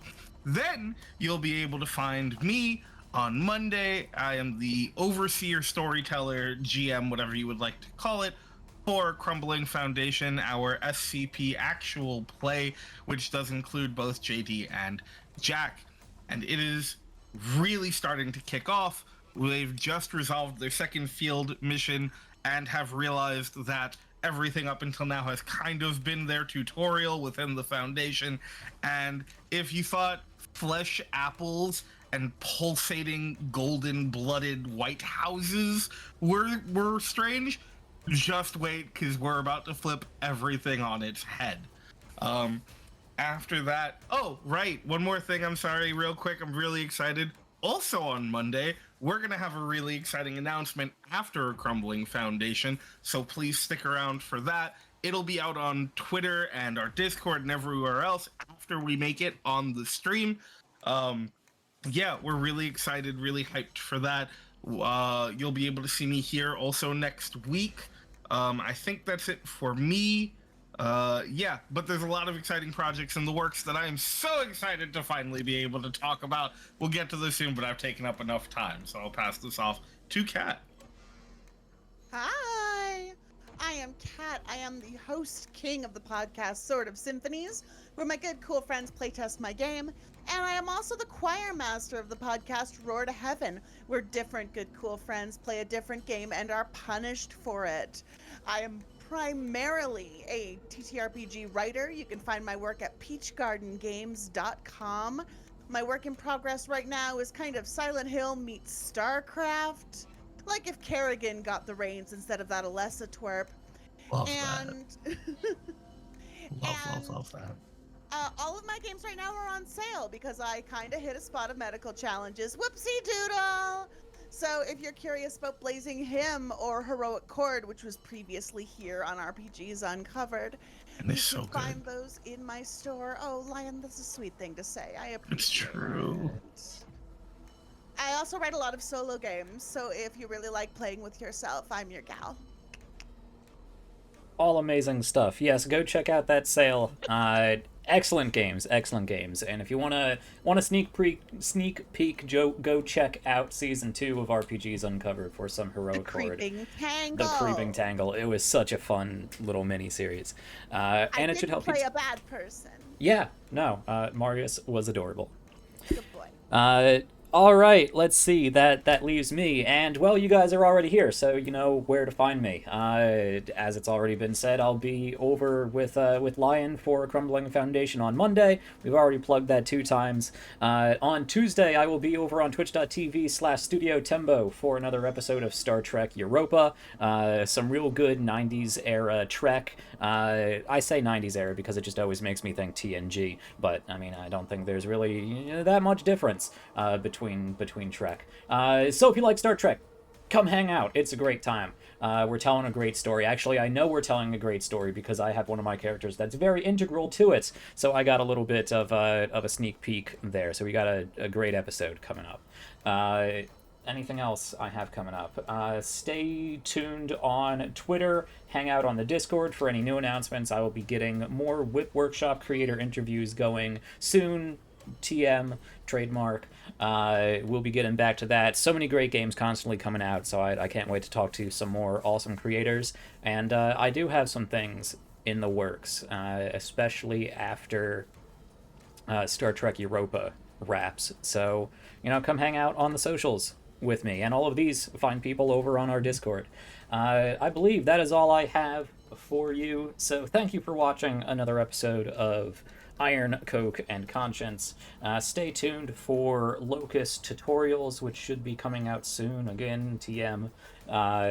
And hopefully we will see you next week for another episode. And if you do enjoy the show, you want to help support, come hang out on Ko-Fi. We got a number of different tiers with different rewards. You can check out player side information, GM side information, all of my notes. And we're going to go do an after show and talk about all the interesting things that I have laid the foundations for in this episode. So it should be a good fun talk if you want some nice extra insights.